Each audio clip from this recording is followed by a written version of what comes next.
Good morning, Wichita, and welcome to all of you here at City Hall. We'll call this meeting to order.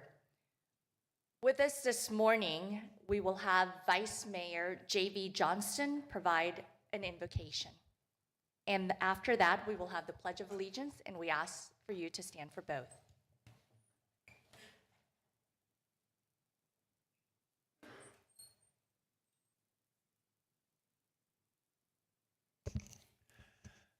Let's bow our heads and put us in the presence of the Lord. Lord, let us be grateful for everything that we have, everything that you've given us. It's in gratitude that we're appreciative of you and all that you have done for us. We also appreciate the contingent from Orleans, France, who's come to visit us, and we hope they have a great visit, and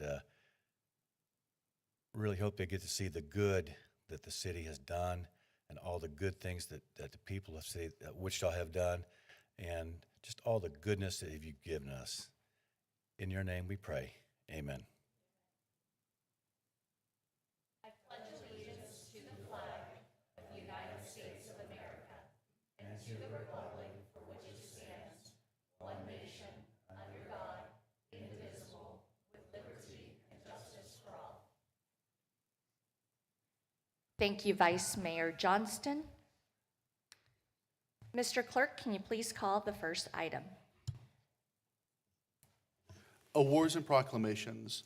The proclamations this week are National Fallen Firefighters Memorial Weekend, Arkansas River Trash Cleanup Day, Week of the Young Child, and Orleans Wichita Sister City Day. May I please invite the Wichita Fire Department and supporters to come forward at this time.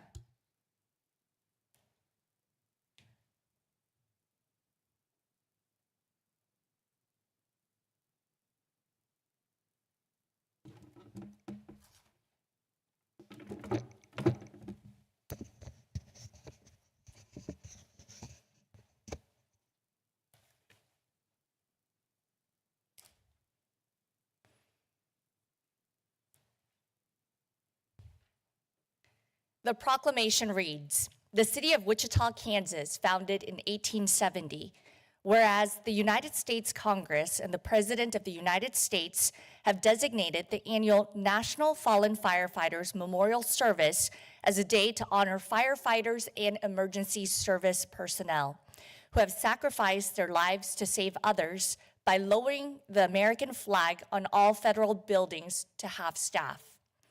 Whereas an average 80 firefighters courageously make the ultimate sacrifice in the line of duty each year.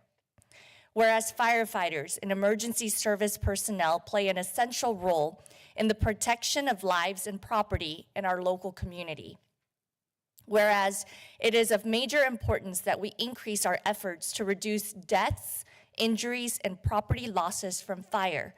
The National Fallen Firefighters Memorial Weekend also marks International Firefighters Day 2025.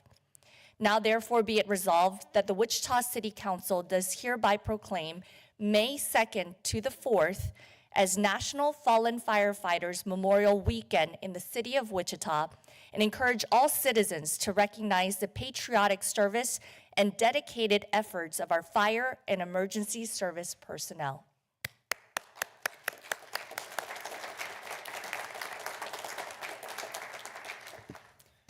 Thank you, Mayor Wu, City Council members, for recognizing the service and the sacrifices of our fallen firefighters. I also want to take a moment just to make a special thank you to the Kansas Fallen Firefighters Memorial staff. It's their executive staff that have joined us up here today.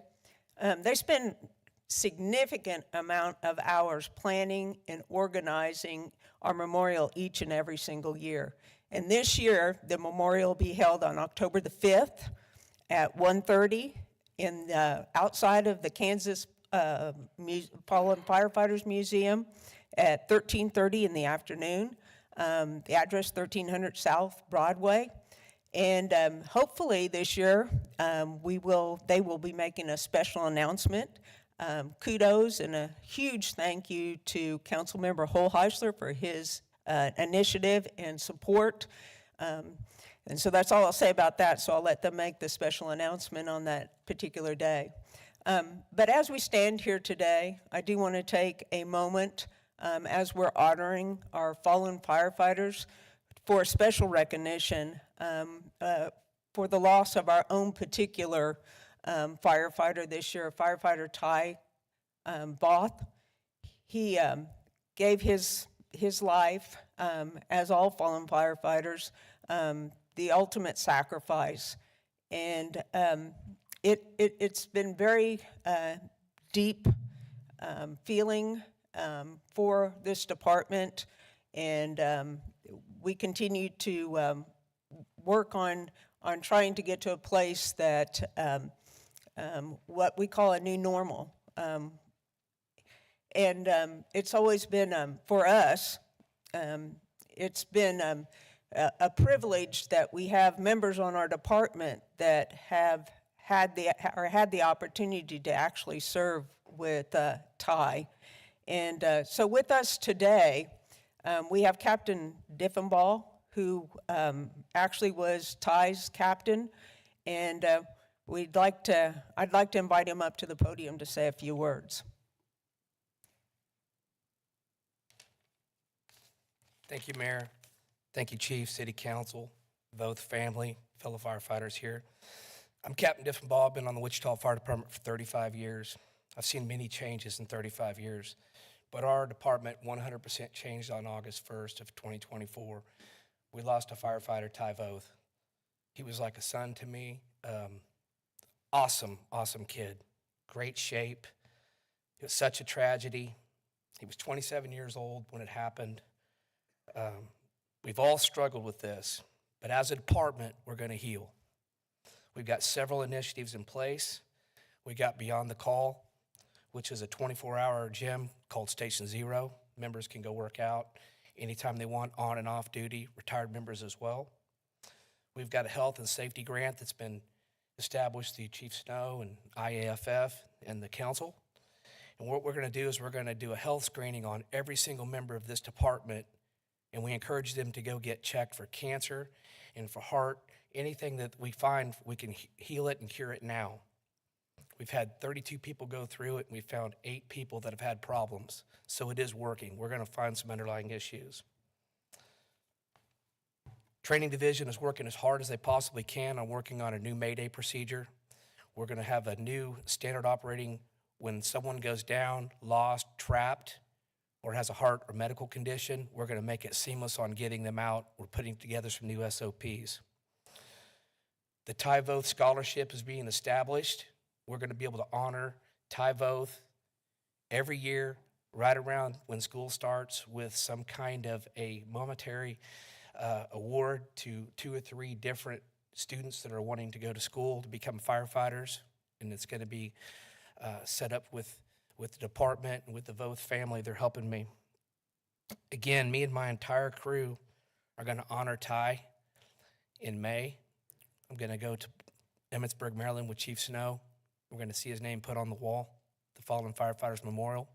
And again in September, I'm going to go out with the Voth family and honor him again in September. We can't ever get Ty back, but what we can do is we can make this a positive thing and maybe get the rest of us healthy, trained, and back to work. Thank you again.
Thank you again to our Wichita Fire Department and supporters of the Wichita Fire Department and our firefighters.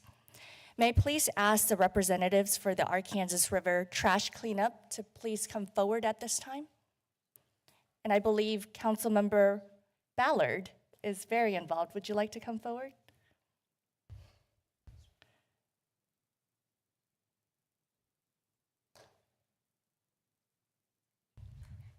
The proclamation reads, the city of Wichita, Kansas, founded in 1870, whereas the celebration of National Earth Day can take many forms. The city of Wichita's premier environmental event takes place along the Arkansas River with dedicated and passionate volunteers from across Sedgwick County.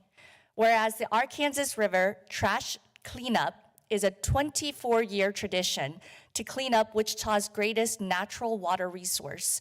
Whereas the 2025 Arkansas River trash cleanup will increase water quality, protect the animals that call the river home, enhance Wichita's image, and safeguard all communities downstream. Now, therefore, be it resolved that the Wichita City Council does hereby proclaim May 3rd, 2025 as Arkansas River Trash Cleanup Day in the city of Wichita and encourage all citizens to celebrate Earth Day, April 22nd, by participating in the Arkansas River Trash Cleanup on May 3rd to help make our city a beautiful place to live, work, and play.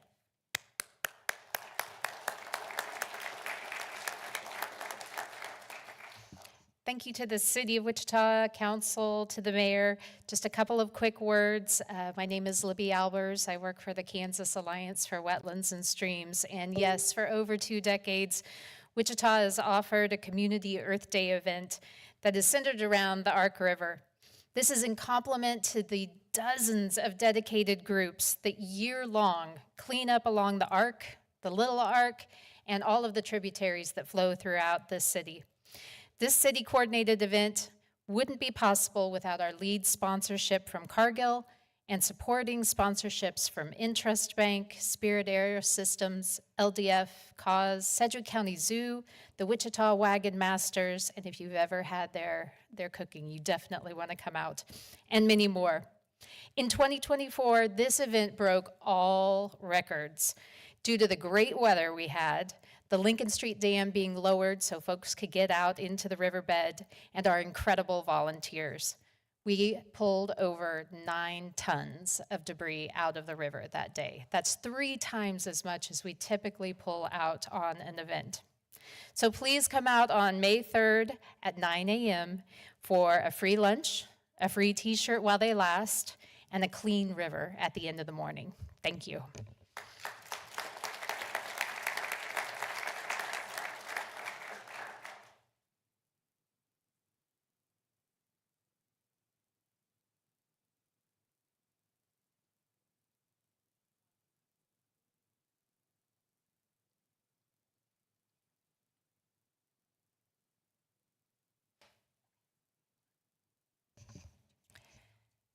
Can the representatives of Lolo's Learning Center please come forward at this time?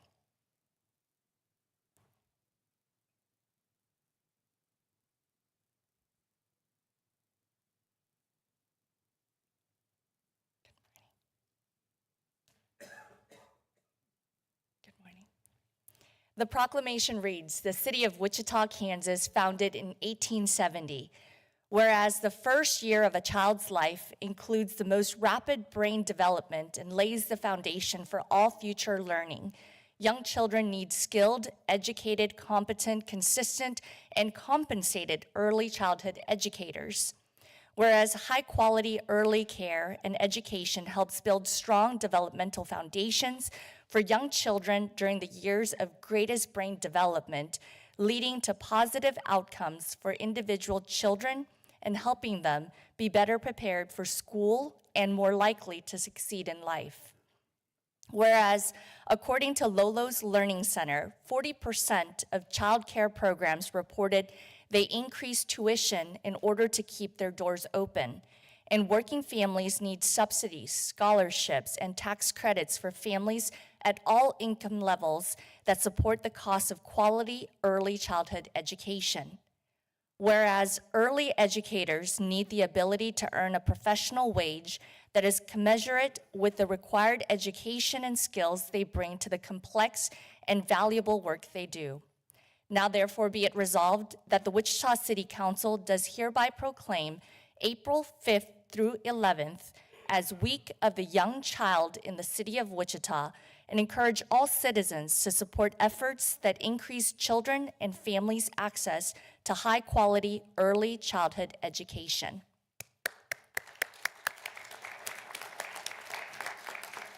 Thank you so much. Good morning. As a child care business owner, director, and early learning advocate, I am honored to celebrate the Week of the Young Child. This week is such a great reminder for all of us of just how critical the early childhood stage is, and a reminder for our shared responsibility as educators, leaders, and community members that we need to ensure that every child has access to the foundation they need to thrive. So when we invest in our youngest learners, that is the most impactful commitment that we can make for our future.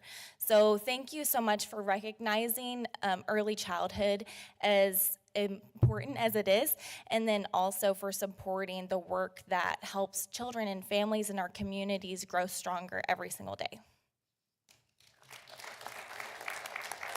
Can we please ask Councilmember Becky Tuttle to come forward? She's very active in this sphere.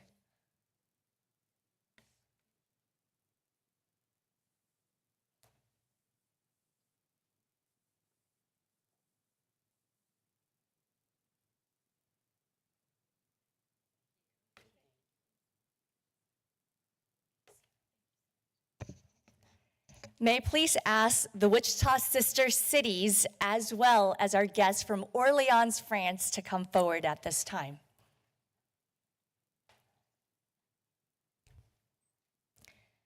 I would also like to invite the entire City Council to come forward.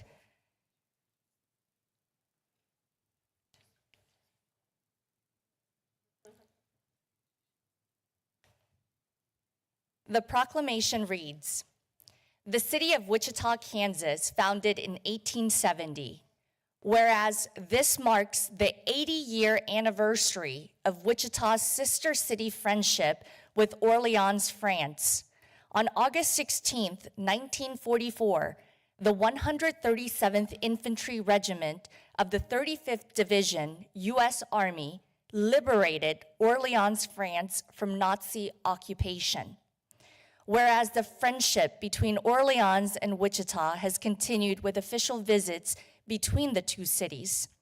The relationship was recognized officially by Sister Cities International in 1973, when Orleans asked to be paired with Wichita because of our strong World War II ties. We have exchanged gifts, hosted students and musicians, and shared the uniqueness of our respective cultures. To mark Wichita's centennial, the magnificent Joan of Arc statue was given to Wichita by Orleans and now sits inside City Hall. The city of Wichita, in turn, gifted a statue of Black Bear Bosun's Keeper of the Plains and a Chance Manufacturing amusement park train to the city of Orleans. Whereas the Wichita area's sister city relationship with France, Mexico, and China promotes cultural, religious, economic, and social benefits to our community by fostering love and mutual respect between people. We share in the mission to promote peace through mutual respect, understanding, and cooperation, one individual, one community at a time. Whereas today, we're honored by visitors from Orleans, France during their week-long stay in Wichita. They will attend the Wichita Symphony Orchestra rehearsal and a Windsurge baseball game tonight, tour architectural buildings, visit aviation museums, Exploration Place, Wichita Sedgwick County Historic Museum, and Botanica, listen to the Wurlitzer inside Century 2, eat Kansas beef and barbecue, and experience an old Cowtown gunfight. Now therefore be it resolved that the Wichita City Council does hereby proclaim April 8th, 2025 as Orleans Wichita Sister City Day in the city of Wichita and encourage all citizens to celebrate the Orleans Wichita friendship, to foster a culture of tolerance and peace, and to honor the servicemen and women of Wichita, Kansas, who bravely fought in a war for a people whose language they did not speak, for a people they did not know.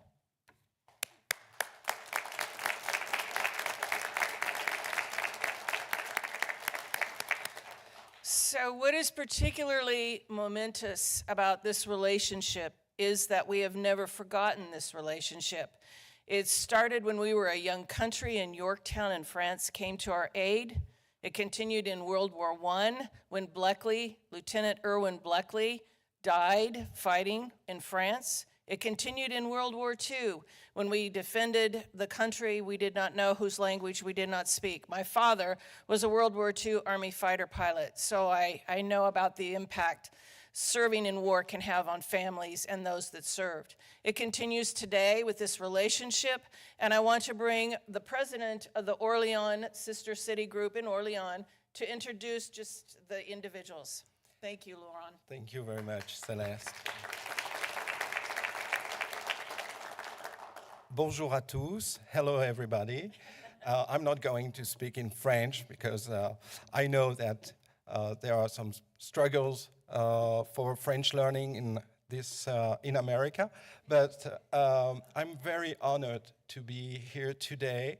My name is Laurent Douaneau-Héry, and I'm from Orléans. I'm native from Orléans, and I'm the chairman of the Orléans Wichita organization there that is dedicated to promote the friendship between Wichita and Orléans at the citizen level. It's citizen diplomacy, and well, I would like to thank the Wichitan people for their wonderful greeting for our team, and to thank also Mayor Lily Wu and council members, city council members for their greeting today. As I said, it's an honor to be here today. And before introducing the team, I would like to say that Sistership, Sister Cities organization is a very strong proof of what we can do at the citizen level to strengthen our bonds with the United States, especially. As you know, France and the United States have a very strong connection due to the independence war, due to the liberation in World War I and in World War II, especially in Orléans.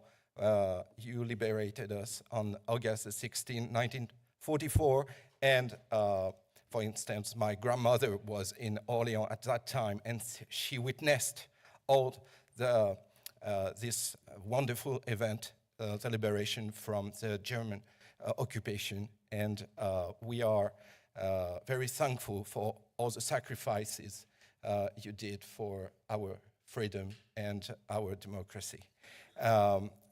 So I would like to introduce, and they are going to come forward, my fellow members who are with me today. My Vice President, Isabelle Bourret. Come here, please. Thank you very much. You're welcome. Her husband, Bruno Leduc. Come. We also have Maria and Sylvain Thomas. Sylvain is also involved in German languages because he's the president of the France-Germany organization in Orléans.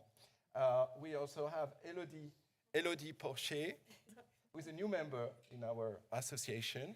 And we have Christelle Juillot.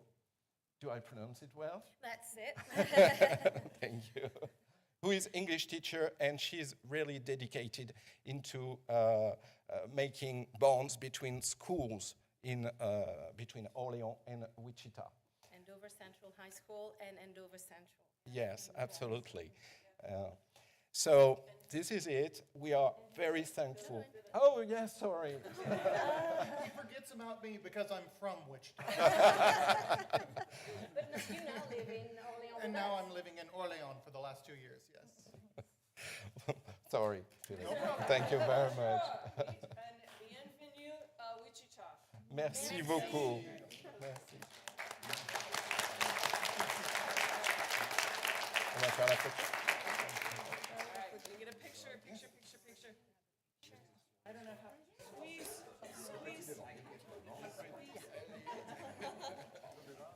Oh, we're tall. So we want to do small. You need to be in the house. This is going to be a challenge. Okay. You can't see the camera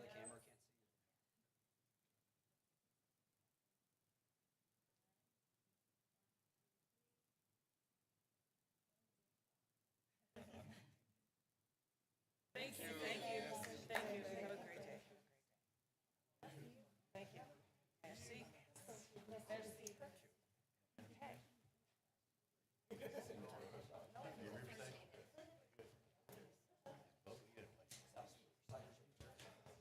South Riverside.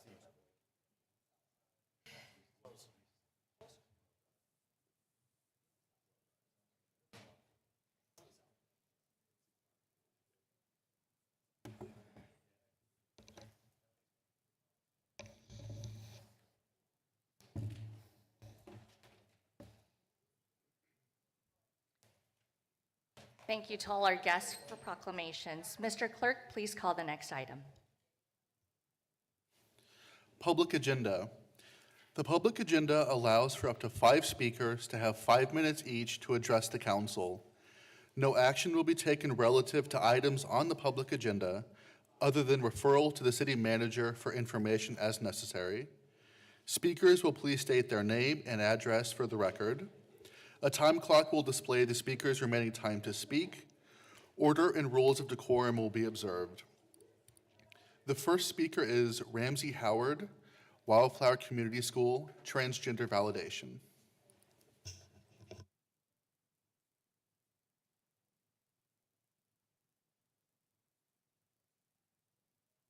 Just before Ramsey begins, we just need to tell you that a couple people have been sick, so we have replacements, and the statement of transgender validation is really not quite accurate for what the students are presenting. So, but they will explain that to you. Hello, I'm Katie Rowley speaking for Ramsey. I'm Katie Rowley in District 6. We heard from you last week that Wichita is a respectful and inclusive city. We know that the city leadership has put this respectful inclusion into some policies.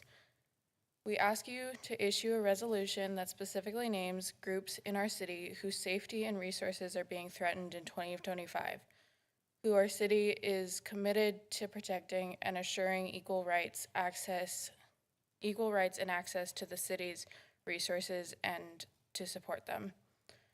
This resolution should specifically name these groups: people who identify as transgender and lesbian and gay and bisexual, people dependent on housing assistance, people with disability, people born outside the United States and other ethnicities and races, people of low income, elderly people whose health and income are threatened, people of religions other than Christian. We want to suggest that you should be included in such,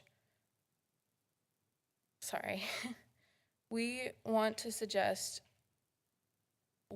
what should be included in such a resolution, and we understand that your legal staff would need to put it into the proper legal language. As Councilman Brandon Johnson stated last week, proclamations and resolutions are important messages to the people. They communicate that we see you, and we see your suffering and fears, and we acknowledge that you are important to Wichita.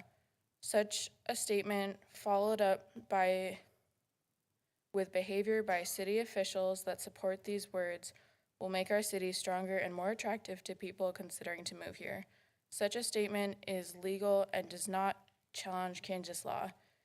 It is just plain right for government to relate to its constituents. Thank you, Katie. Mr. Clerk? The second speaker is Quincy Rawling.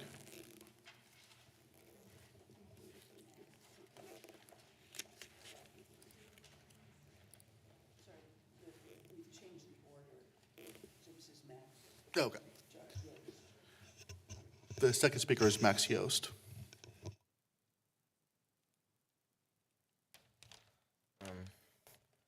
Hello, I'm Max Yost. I'm a student at Wildflower Community School in District 6. We heard from you last week that Wichita is a respectful and inclusive city. We believe these groups of Wichitans are all people who you represent, not interest groups. We start with the most threatened people.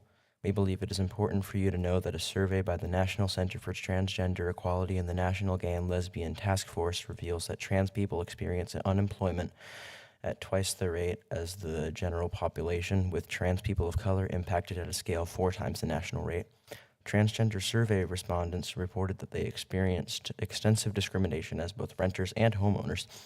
19% said that they had been denied a home or apartment because of their gender identity.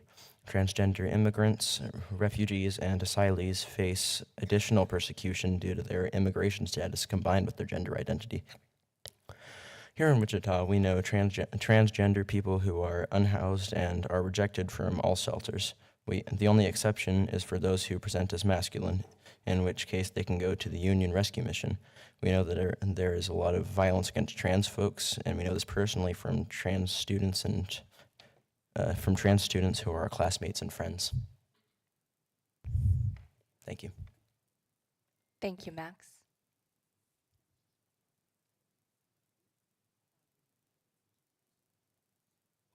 The next speaker is Coralie Miller.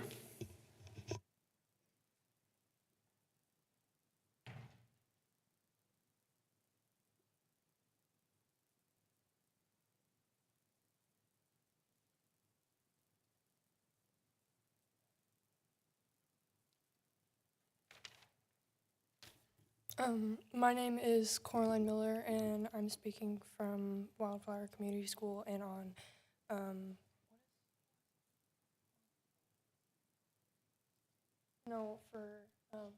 Amy, Amy Byers. I'm speaking on her behalf, or their behalf, sorry. We heard from you last week that Wichita is a respectful and inclusive city. As Wichitans, we want to see young people stay in our city, and we know the city has focused for several years on why it loses so many young citizens. As young people, we can tell you that we would not see ourselves staying in a city where our trans, lesbian, gay, or bisexual friends don't feel safe, seen, valued, and protected by the government. We have grandparents and other relatives who are suffering from economic distress, who worry if they will have a place to live and if they will be able to survive as Medicaid cuts are made and Social Security threatened. We have friends of different races, friends of different races, ethnicities, religions, gender, and identities, and who were born in other countries. We want our city to be a city that affirms all its residents and pledges to protect their assess to their rights as guaranteed in the U.S. Constitution, the right to freedom of speech, freedom of the press, the guarantee of due process and equal treatment, and the right to be free from harassment, violence, discrimination, guaranteed in the Civil Rights Act of 1964 and its amendments. Thank you. Thank you, Coralie.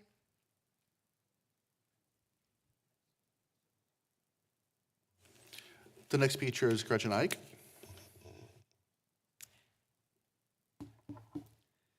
Thank you for listening to us. We heard you, Mayor, last week when you said that it was important to be beyond just the issue of Trans Validation Day, and so we've taken that very seriously.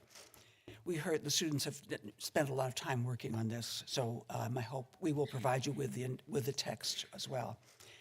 We heard from you last week that Wichita is a respectful and inclusive city. We know that the city leadership has put this respectful inclusion into some of its policies, and we're worried that policies now in place may be changed or replaced. We come from various types of families. We do not want you to stop protecting the spousal benefits of city employees whose marriages are not conventionally male-female.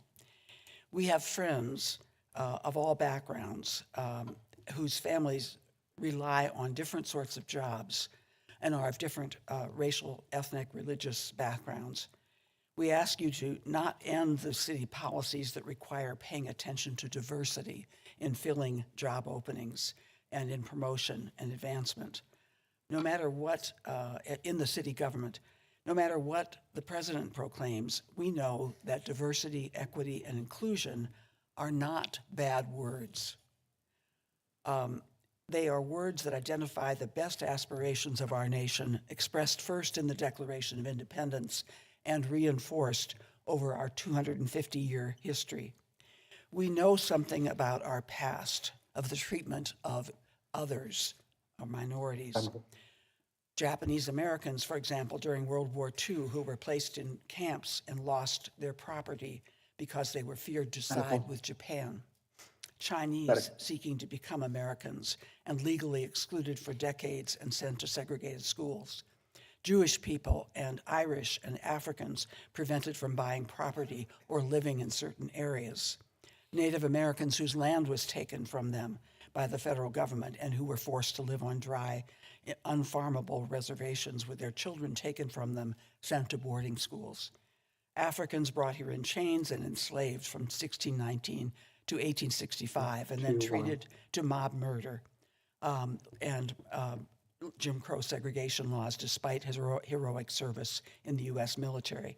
German Americans who during 2 world wars were prevented from having their children learn German in school or perform German music in their school orchestras, by music by German composers like Bach and Brahms. In our own lifetime, we've seen Muslims defined as terrorists if women cover their hair, or if they speak out against the terrible genocide Israel is conducting in Gaza. For just affirming the right of Palestinians to live without being bombed and denied food, clean water, and medical help, Muslims even now are deported. Here in Wichita, we know that a large portion of our doctors and our other medical staff are Muslim. That is the reason we ask you to frame a resolution for the city, passed by the City Council, that would include all of the groups named by our first speaker. Thank you very much for your attention. Thank you. It appears we had 4 speakers, so that means we have 1 spot left for anyone who would like to address the council. That is, oh, you have 1 more speaker. Okay, got it. The 5th speaker is Quincy Rawling.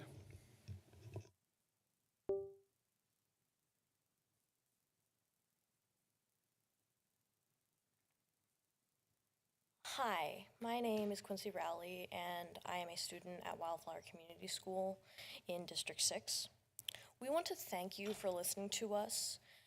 We believe that our voices are important, and we are glad that you don't write us off as kids.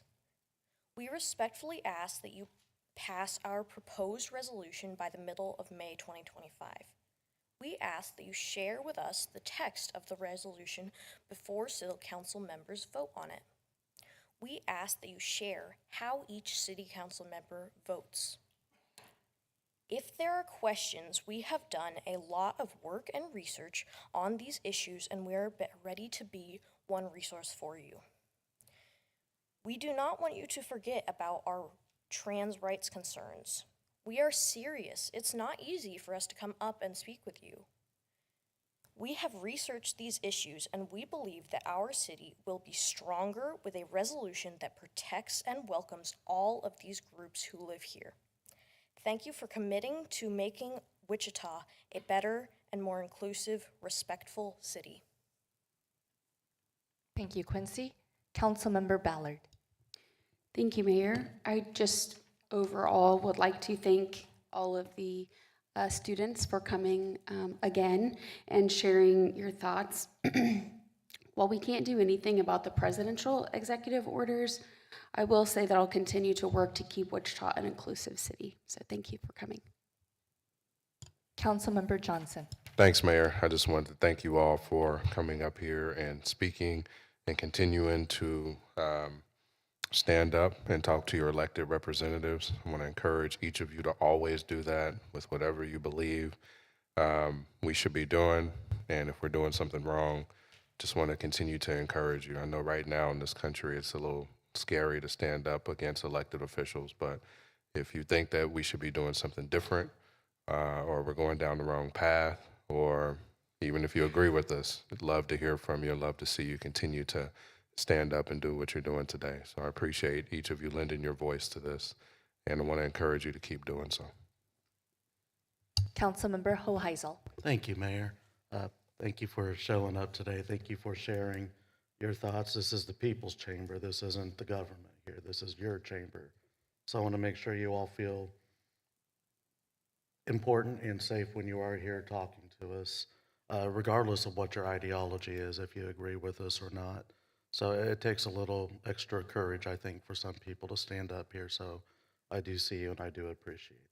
So thank you guys for coming. Thank you, Quincy, and all students. Mr. Clerk, please call the next item. Consent agenda items 1 through 11.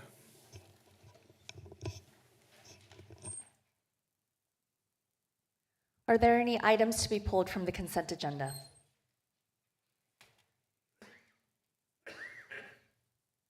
I see none.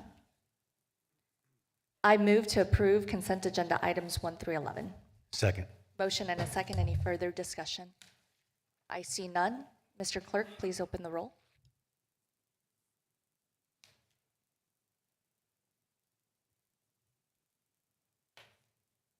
I think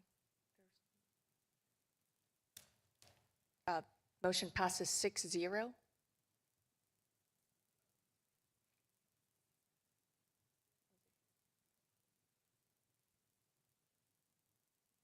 Brandon,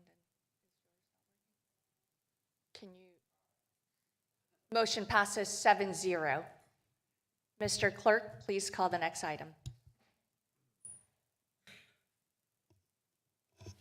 Board of Bids and Contracts dated April 7th, 2025. Good morning, Mayor, City Council, Josh Lauber, Department of Finance. The Board of Bids and Contracts convened yesterday, April 7th, 2025 for the following items. For engineering, we have the water distribution system, stormwater drain number 520, and sanitary sewer improvements to serve Falcon Falls 7th edition for Apex Excavating LLC for an aggregate bid total of $35,076. For purchasing, we have the mowing services for ASR Wellfield for AWA Lawn and Land Management LLC for an estimated annual usage of $57,708 for 1 year with 2 one-year options to renew. We have the roof and gutter replacement at 10 residential sites for AR Commercial Roofing LLC for an aggregate bid total of $118,905. We have 1 demo unit Bandit disc style chipper for Fairbank Equipment Incorporated for $69,433. We have the main and gutter broom for street sweepers contract change order for Barry's Company Incorporated, amended amount of $64,250 per year estimated. We have the debt book cash management software as a service subscription change order for Fifth Asset Incorporated, doing business as Debt Book, for an estimated 4-year usage of $92,702. And we have the medical bill review services contract change order for Corvell Corporation, doing business as Corvell Healthcare Corporation, requesting extension of the contract for 60 days while we finalize the new business agenda placement for council. This is how to do business with the city of Wichita. This is a purchasing calendar of open events open to the public that the city is hosting or participating in. These are open public opportunities out on the street today, and I'd be happy to try to answer any of your questions, and I recommend your approval. Thank you, Josh. Any questions for staff? I see none. I move to approve the Board of Bids and Contracts dated April 7th, 2025. Second. Motion and a second. Any further discussion? I see none. Mr. Clerk, please open the roll. Motion passes 7-0. Mr. Clerk, please call the next item. Petitions for public improvements. Good morning, Mayor and City Council. Steve Dagenhart with Public Works and Utilities here to present the petitions for public improvements. The petitions before you here, the signatures represent 100% of the improvement district, and the petitions are valid per Kansas statute. Only have one development today with 4 petitions and it's Greenwich Legacy Edition located in District 2. The projects will provide water, drainage, sewer, and paving improvements as required for new residential development. The 4 petitions there have an aggregate total there just under $1.2 million. All costs for these improvements are funded 100% by special assessments. As staff recommends to approve the new petitions and budgets, adopt the new resolutions, and authorize the necessary signatures, and I'd be happy to stand for any questions. Thank you, Steve. Any questions for staff? I see none. I move to approve the petitions for public improvements. Second. Motion and a second. Any further discussion? I see none. Mr. Clerk, please open the roll. Motion passes 7-0. Mr. Clerk, please call the next item. Fire apparatus replacement. Good morning, Mayor, City Council Member Tammy Snow, Fire Chief. I'm here today to ask you for the funding to replace 2 fire aerial apparatus.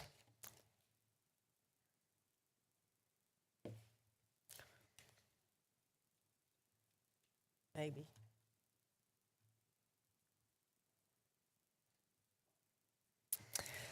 Our apparatus program, we usually replace our apparatus on an interval of 14 years. And it's due mainly to maintain operational readiness and also to ensure reliability and emergency response. Since COVID, though, we tried to be very thoughtful, very strategic in our plans, in the simple fact that COVID extended our delivery dates on our apparatus, especially on our aerial apparatus, to 48 months, which is actually 4 years between the time that we actually order it and the time that we actually receive it.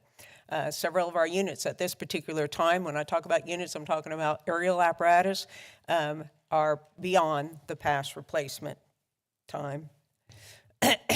So I'm here today to ask to replace 2 of our aerial platforms. Projected cost is about $3.97 million, and it would be financed with general obligation bonds. This particular slide shows you that currently we have 7 frontline aerial apparatus. These are their current ages. Truck 6 and Truck 5 both happen to be 10 years old. And then if you take a look at the other thing that we take a look at is the dates or the amount of time that they're actually out of service, meaning that they're at maintenance for some reason or another. So that plays a factor into what we do. We do have a truck coming in that we ordered back before COVID in 2021. We have a truck coming, expected to be delivered to us at the end of this year in the 4th quarter. The game plan, or my plan then, would be to take that truck and make it a frontline. It'll be a brand new truck. We'll make it a frontline machine. It should replace Truck 6, since that happens to be one of our oldest, but it also spends just a little bit less than 50% of the time in the shop. Truck 6 then would move over to the reserve apparatus status of the Reserve Apparatus 101, which happens to be 21 years old. And I would say that normally our normal progress would then be to put that truck into Purple Wave and sell it. but due to the supply, we'll probably hang on to it until we get a better supply chain flowing with a lesser amount of time. Prior to COVID, it used to be 18 months before we could anticipate 18 months to receive an aerial apparatus once we ordered it. So I'm asking for you to approve the project, adopt the bonding resolution, and authorize the necessary signatures. And I'll stand for questions. Thank you, Chief. Questions for staff? I'll just ask this question. We were at the National League of Cities, and I attended the Public Safety Conference, and they talked about the delay in having these trucks really be able to come out after ordering them. And it looks like you ordered one in 2021 and it won't be delivered until the end of this year. Are we seeing about a 3 to 4 year time frame? And what is being done, I think, at the national level with other firefighting departments in advocating for speeding up that process, because we do need to replace these trucks? Yeah, you're exactly right. They're at 48 months. I did hear last week, though, that they're projecting now they can reduce it to 45 months. But yeah, at the national level, the United States Fire Administration has been very advocating and putting a lot of pressure on lobbyists, on manufacturers. I know that through the International Fire Chiefs Association, they're very supportive of that. They've taken that to heart too, because it doesn't just affect us. It's just like what I was saying.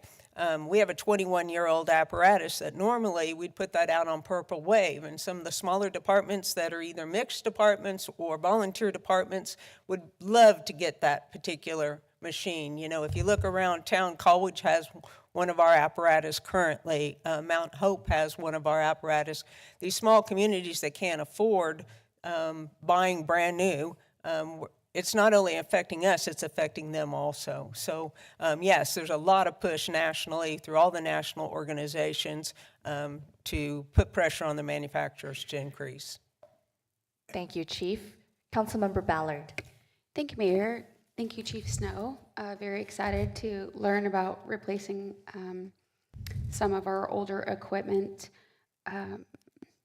Do we know what the holdup is? Is it materials? Is it staff? Is it, do we know why it takes 4 years? I think in the beginning it was staff, and I think now it's to the point that supply is just, the demand for supply has just exceeded what they can manufacture. I do know that they're working very hard to try to decrease those times, because they are getting a lot of pressure put on them. But at this particular time, it's just they can't meet the demands. One of the things that happens, whether you want to call it something good or something bad, but for example, and I won't reveal any names, but there's on the East Coast, right after this situation happened with COVID, there was a fire department that ordered in excess of 100 fire engines all at one time, and they moved right to the front of the manufacturing line. But it's those type of contracts, those types of strategies that delay or just extend the process. That's disappointing to hear, but unfortunately I'm not surprised. Have we canceled any truck orders in the last couple years?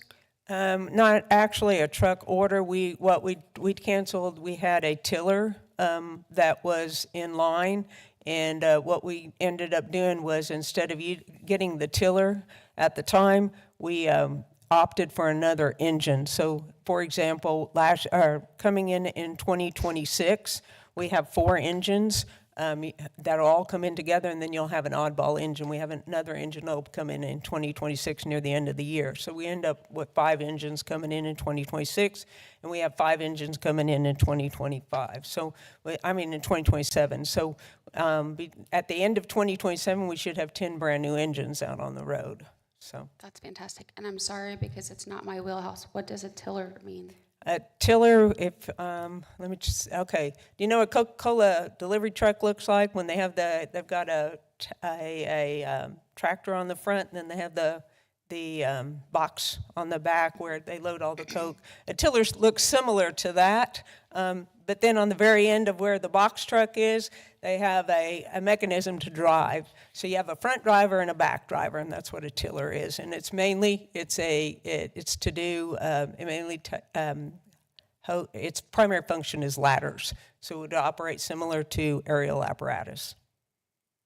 Its function. Immediately Google's after meeting. Thank you. That sounds interesting. I appreciate it and excited to hear that we're getting some of our very old equipment replaced. So thank you. Councilmember Hoheisel. Thank you, Mayor. Thank you, Chief, for all the work that you do for us here. Are these lead times, are they also affecting other apparatus that we're looking at, or is it mostly just the trucks? No, it's the engines also. We have 45 months now, as of last week. We have 45 months from the time that we order to the time that they're delivered. Now, some of our smaller apparatus, we get different lead times on. So like our wildland apparatus, our mobile air units, our rehab units, some of those specialty things, our field comm unit, brush trucks, those kind of things, they have smaller lead times on them. Okay, what are the old lead times? I mean, how far are we out of kind of the normal experience we've had in the past? I didn't hear you very well. What are the lead times in the past? What have they usually Oh, okay. So for an engine before COVID, prior to COVID, we could get an engine in less than 14 months, 12 to 14 months. And aerial apparatus was right at 18 months. Okay, so are there any other apparatus that we need to look at now, understanding the large lead time that we have on these? Are there other things coming down the pipe that we're looking at, maybe other rehab units or anything like that? Yeah, we have it. I've got what we projected in the CIP, or what we put in the CIP. We tried to be very strategic about that in regards to how we ordered. So, for example, we have a total in 2026 through 2035, we have a total of 18 engines that we're ordering strategically. We have a total of 5 trucks that we're ordering. We have 2 rescues coming. That's another one that we're watching, because our rescues are responding to quite a few things. That's our rescue is what we refer to as our apparatus that has a lot of specialized equipment on it. It's for like your confined space. It's water rescue. It's for hazmat incidents, and I can go on and on.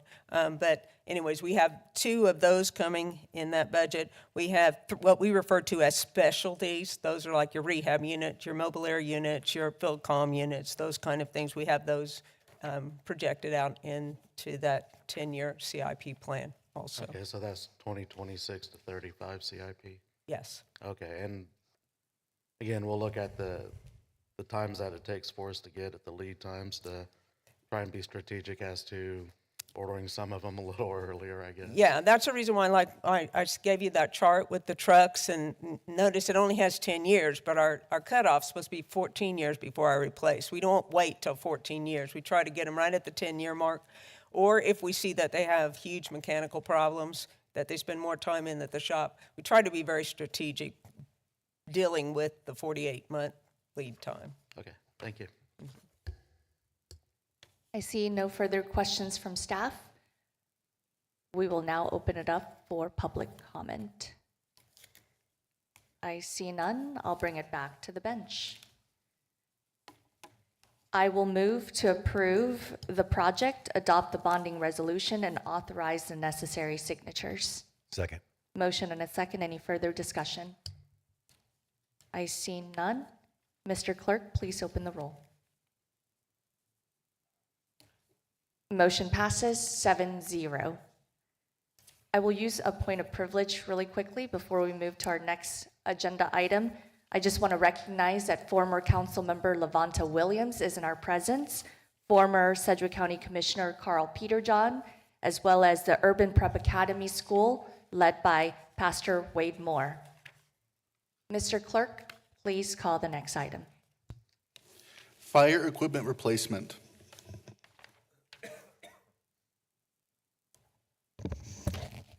Good morning. I'm going to consume a lot of your time here for a few minutes.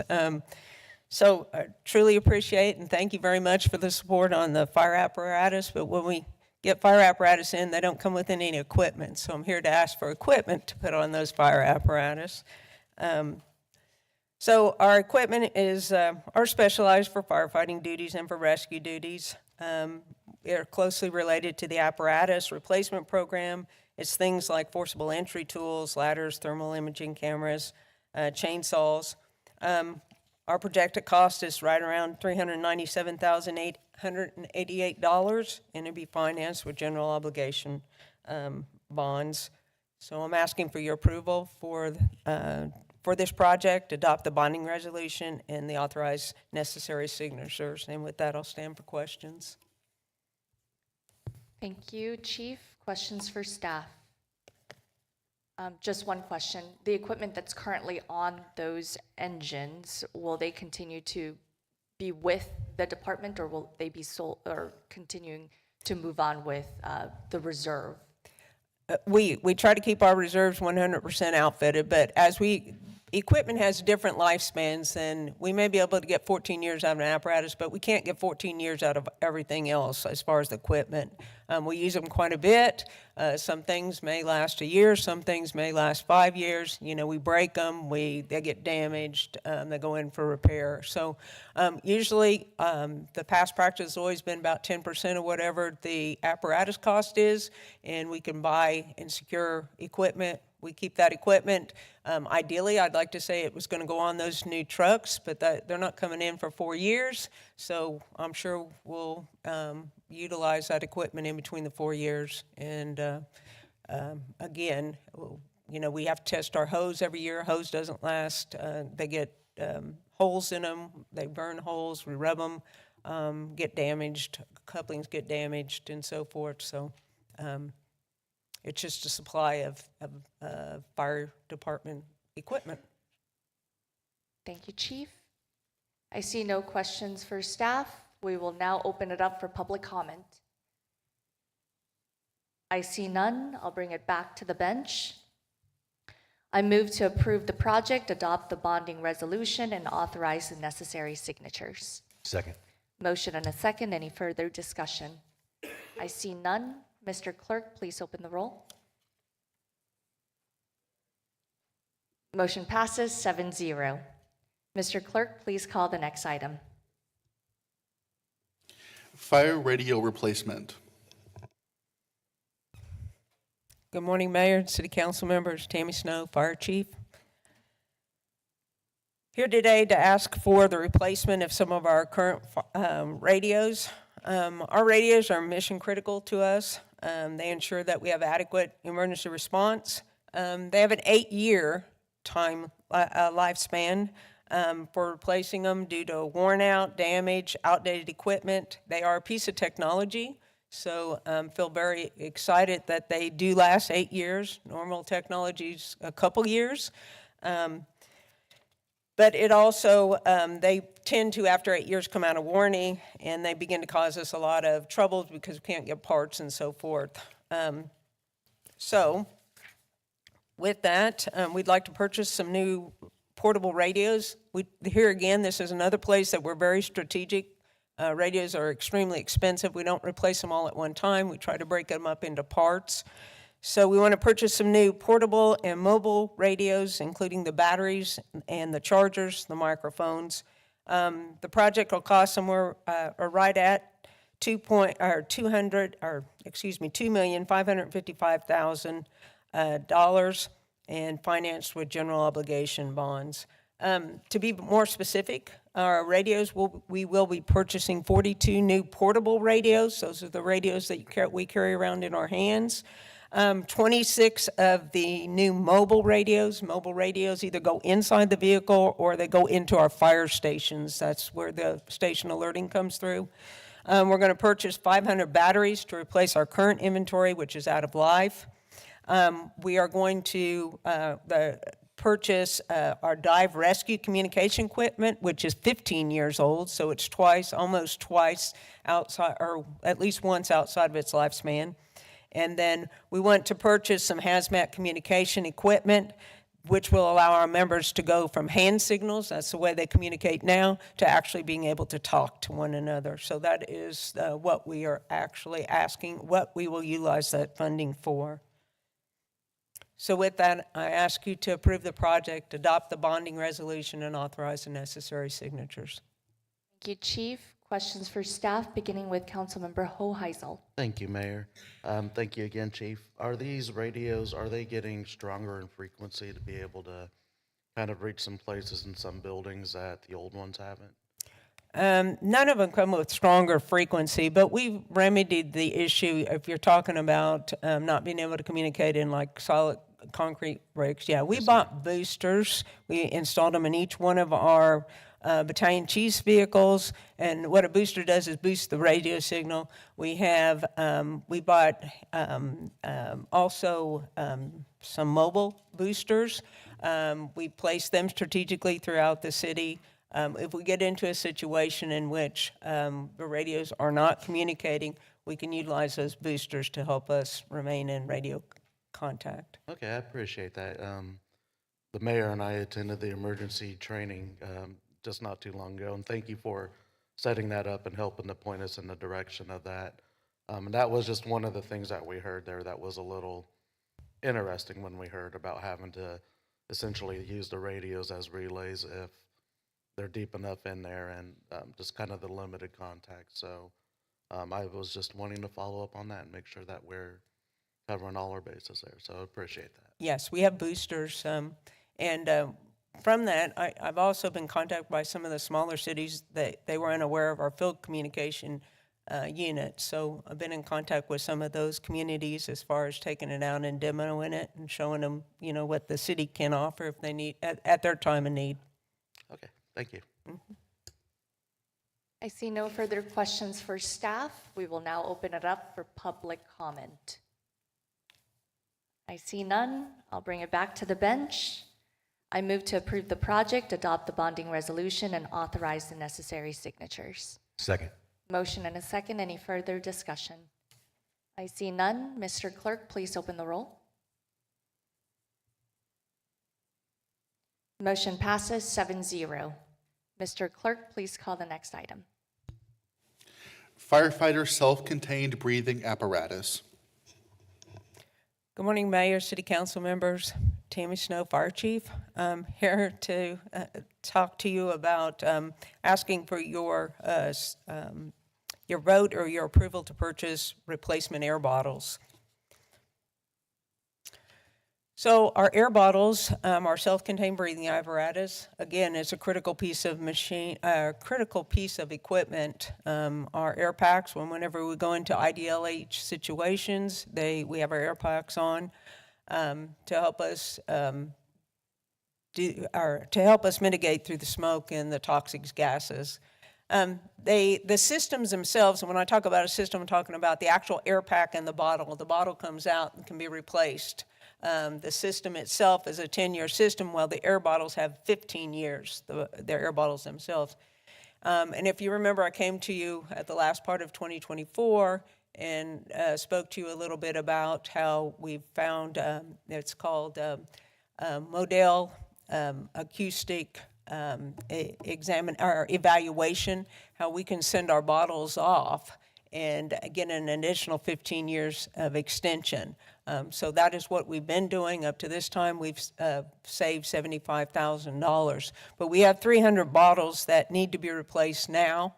And so that's what I'm here to ask for, is for the 300 bottles to get those replaced.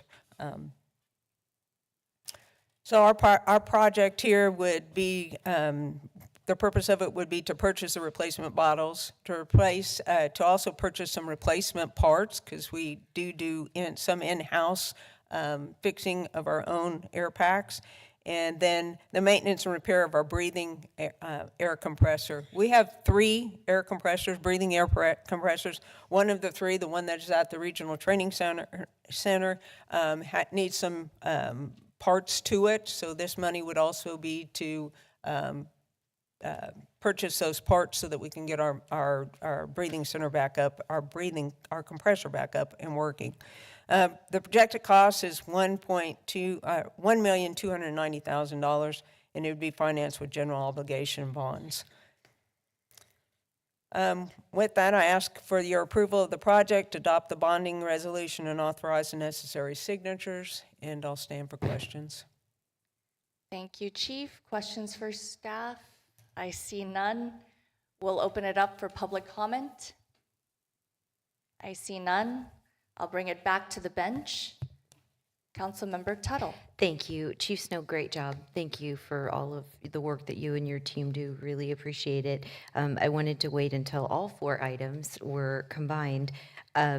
Just if this approves, which I anticipate that it will, today we will have approved $8,216,766 to support a core service within our community, our Wichita Fire Department. So your leadership is essential. It's proven. We truly appreciate you. We see in the community survey that the service that our community members think is the most important and is done the best is the Wichita Fire Department. So thank you. Good luck, and you're going to have some new toys soon. Yeah. Well, thank you, council member. Appreciate it. Chief Snow, in addition to those comments of $8.2 million that will likely be passed today, last week we also passed $1.1 million for fire facilities maintenance. And as I've had the chance to go around the various fire stations with you, I have seen the dire need that we have in fixing our fire stations and the conditions that our firefighters are currently operating under. So it is definitely something that this council, you can see with the unanimous votes, it is because we know that the core services of local government are public safety, and that includes police and fire. And we're doing this because we know that that's what community wants us to focus on. And so I'm very grateful to you and your department. And so with that, I will move to approve the project, adopt the bonding resolution, and authorize the necessary signatures. Second. Motion and a second. Any further discussion? I see none. Mr. Clerk, please open the roll. Motion passes 7-0. Thank you so very Chief. much. Mr. Clerk, please call the next item. 2026 Kansas Department of Corrections grant application. Good morning. My name is Nichelle Williams, and I am currently program manager in the Housing and Community Service Department. So good morning to Mayor and to the council. This morning, I would like to present to you a grant application that we would like to apply for the 2026 non-matching juvenile crime prevention grant. So just a little bit of background, as you will see. This is from the Kansas Department of Corrections. They announced that it's a non-matching for the crime prevention for this. And then it also lets you know about the funding and how that is coming through the Kansas State Legislature, dispersed and distributed through the Kansas Department of Corrections. We have several different ways that we could have applied for this. But as you know, with our summer youth program, this was a great opportunity to provide us with the opportunity to expand those services with the workforce development for the youth. And so with that caveat is the reasons why we look to apply for the program, for the grant, I'm sorry. December 2024, they came out with the announcement. April the 8th, I am presenting it to you to review the grant application. Tight timeline, as you will see. April the 15th, it is due. And then with all grace and mercy, we are hoping to receive that funding on July the 1st and be ready to implement that program. A little bit about the program structure. Most of you have known I've stood before you before in regards to our TWTW program, which starts May the 27th and will end July the 25th. With this application, this will allow us to extend that program, not extending the program for all 150 to 175 youth, but specifically a certain portion of those youth who will need those additional services. When I say those additional services, I'm looking for a small population of those youth to come through, about 10% of them, to come through our program. As you know, TWTW is not considered an at-risk youth program, But like I tell everyone whenever I'm speaking out in the community, at any day, at any moment, all of our youth in our community can be at risk of something happening to them. And so what we want to do is we identify some of those youth who have encountered our program throughout the summer. And from there, those youth who have had any kind of judicial system contact, doesn't always mean that they've been arrested, but they could have gotten suspended from school, could be in foster care, but have some sort of juvenile judicial involvement. And what we want to do is provide them with an additional caveat to carry them over with the program and allow that program to extend. One of the things that we plan to do is we recognize that it takes an entire village to raise and to empower each one of our youth. So you will meet with those youth continuously throughout the program. Once the summer youth program is over, those youth will be identified. We're looking at about up to 17 youth. We will carry them over, and those youth will work at a job placement, whichever one is affordable to them or whichever one is willing to meet their needs. We recognize that they will still continue to be in school, so we're not looking for them to go into school and having to work a long, extensive amount of hours.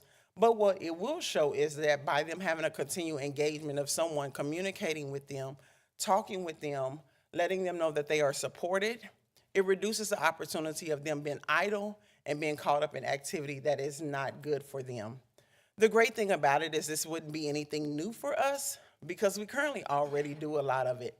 We continue to engage with the WPD, Juvenile Intervention Unit, and they continue to assist. So a lot of times throughout the summer, if we have a youth who is having some concerns or some trouble, we collaborate very well with Officer Avendano and the other officers who's been on his team in the past, and we have done great strides to be able to provide that communication with them.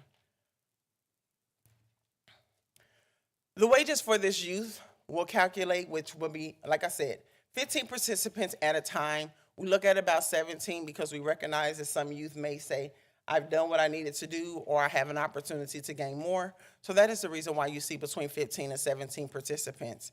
16 hours a week. Why is this kind of a little bit lower? Simply because we want to make sure they understand that their education is a prime responsibility. We want to keep them engaged in their education for high school. We recognize just a little bit of money in your pocket will travel a long way, and so that's the reason why it's about 16 hours a week for them. Roughly, that's going to cost us about $106,000, a little over $106,000. Personnel, part of those will go towards myself, and the other great thing is that we would like to also add in a job coach. What does a job coach do? It's more of a behavior specialist to recognize the signs, to recognize when there is concerns not only for them, but sometimes it's concerns in the home, and we can provide a holistic approach to support them, which runs a little bit over $37,000 for that. Our operation and supplies is strictly to allow our staff to be able to go out into the community, to engage supplies, different incentives to make sure we're encouraging. When you're looking at an incentive, what are you talking about in incentives? Sometimes it makes a major difference in a youth just having a good backpack to go to school. Sometimes it makes a difference in a youth just saying, I got this job, but I need a good pair of work boots to go be able to work into that atmosphere. So those are some of the supplies that we're talking about. The law department has reviewed and approved the application as to form. We are asking and requesting to be allowed to approve for the 2026 non-matching juvenile crime community prevention grant application in amount of $147,806 and authorize any necessary signatures. And I stand for any questions that you may have. Thank you, Nichelle. Beginning with Councilmember Hoheisel. Thank you, Mayor, and thank you, Nichelle. Great job. I hear nothing but good things about this program. And we have the three other priority areas: crossover youth, homeless youth, and runaway youth. And I know we do this because I've had partners even in my district who focus on some of these areas. How much does that factor into looking for the outside partners to bring in to participate? I think partnerships, as you know, I think partnerships and collaborations is one of the most vital things for our youth in our community today. It truly takes an entire community to be able to do that. And we, with the TWTW program throughout the summer, engage and collaborate with them. A couple of years ago, we had a couple of youth that had came in from the Wichita Children's Home, and we were able to provide them with jobs over the summer. It can be a little tricky at times, but the focus is just try to meet the youth where they are and to see how we can empower them moving forward, if that makes sense. Yeah, so if I'm a group that's out there, I work with the children right now, and I'm interested in maybe taking part in this program, what would their steps be to reach out and maybe look into that in the next couple of years? That is a question of the March and April. So we open up applications in December, and we close applications on February the 2nd with 369 youth in the community who have applied. We wanted to ensure we were providing the opportunity to make it equal across the board for everyone to apply, so those applications are closed. So they are not able to apply at this second. We will open them back up for our next year in December as well, and we'll continue to be able to provide a wide variety of announcements. To be transparent, we do provide we try to reach our housing, all of our clients who currently are receiving Section 8 in public housing. So we do reach out towards that population first, and then we extend it out towards the community because we recognize that those risks in those communities due to the data. All right, so it opens up in December, It closes does. in February. It does. All It right, does. well, I appreciate that. Thank you. Absolutely. Michelle, I have lots of questions because we do have a captivated audience of young people in this room right now. Can you first start off by telling us some history behind the Way to Work program? Obviously, the application process has since been completed. Interviews have happened. Yes. They're about to come on board. But this is a great opportunity for young people to get a summer job and training. Can you talk about the Way to Work program, how it started? Can you talk about some of the success stories and how many you've graduated? Woo. So it's really easy for me to talk about the TWTW program because if you know me, you know that this is pretty much my juju. The TWTW program, which stands for the Way to Work, and we are in our 14th year. We hire roughly about 150 to 175 youth throughout the entire Sedgwick County. A lot of people think it's only for the city of Wichita, but we do offer it to Sedgwick County because our CSBG allows us, it's a Sedgwick County, so it allows us to expand outside of Sedgwick County. Full transparency, we have a small population of those who do apply for that. They range from the ages of 14 to 17, and they have to be within those ages beginning of June 1st of the year of the funding. The youth are placed at a job site, so the great thing about it is we collaborate and we partner with so many small businesses throughout the entire city of Wichita, and they are great work sites. They provide great resources and support to those youth. We also have a behavior specialist who comes out, and we also have an additional group of staff who comes and navigates and work with those youth. The great thing about it is the youth work about 20 hours per week, and they begin, this year they'll begin May the 28th with orientation, and their last day with us will be July the 31st. So they'll be able to engage with us the entire summer. They work, they earn a paycheck, but it's no longer only about the paycheck. Why I tell them, don't forget to make sure you're getting your money. It is more about learning the responsibility of being employed, learning the responsibility of a dollar, teaching them how to save money, teaching them the value of it, and then also teaching them to appreciate the work that they're able to provide inside of the city of Wichita. So it's broader than that. The youth also graduate, and so we transition them. This year is one of the first times since I've been here that we have encountered more youth have applied than what our funding is for. And the good thing about it is I have begun to work and refer a lot of our 16 and 17-year-olds who have worked with us over the last 2 years and to allow them to transition to other additional work sites. So we have begun to refer a lot of our youth over to one of the partners that we had a job site last year, which is a Wichita Workforce Alliance. So we've transitioned a lot of our 16 and 17-year-olds because we want them to understand this is kind of a grow and go. And from them starting with us at 14 and 15, transitioning over to Workforce Alliance where they're able to get involved with Spirits and Textron.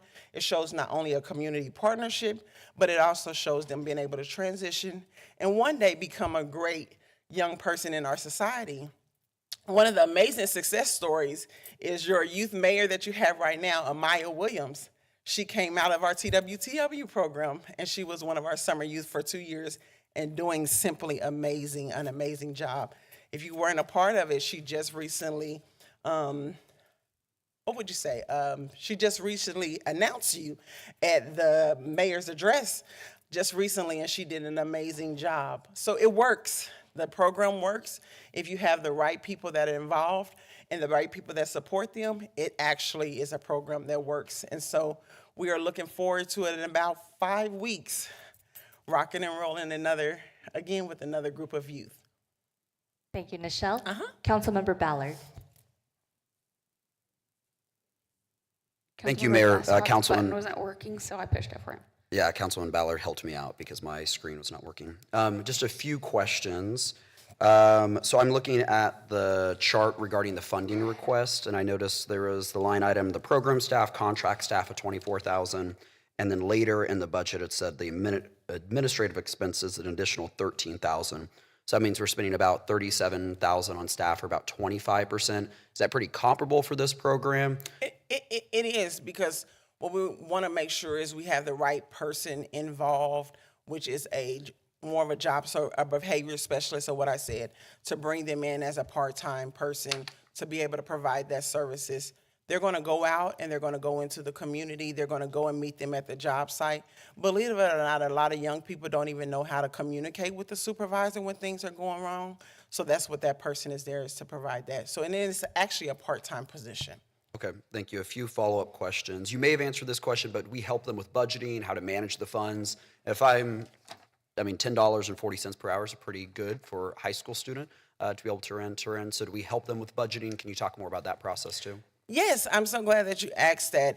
As you know, every year we partner with a credit union, and this year our partner is Wichita Federal Credit Union of America. No, Wichita Federal Credit Union. I better not add that extra point in there.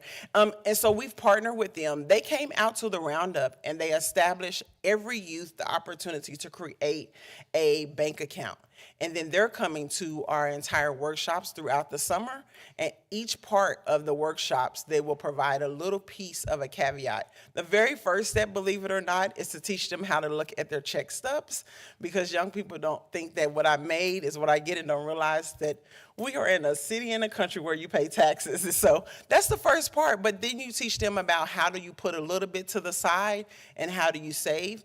It's difficult a lot of times to talk to a lot of young people because they're providing the assistance to their families, but we also provide them coaching and also literacy and budgeting on how you can provide that support, and look at not getting the Jordans today, but maybe getting the Jordans later on down the line. Believe it or not, saying that to a 14-year-old and it's their first paycheck is difficult, but we've had a lot of great success by partnering with the credit union. Okay, thank you. Last question I have regarding the juvenile crime prevention community grant through the state. So there's no local match. With that application, I imagine we've applied before. How often are we successful in receiving the funds? 'Cause this is just the application. This is actually the receipt of the funds. Correct. How successful are we in receiving these funds previously? So great question. This is our first time applying for this application, so we don't know. I am going to speak it into existence that we will receive the funding, but this is our first time applying for this. If anyone can do it, I imagine it is you. So thank you very much. I appreciate it. Councilmember Johnson.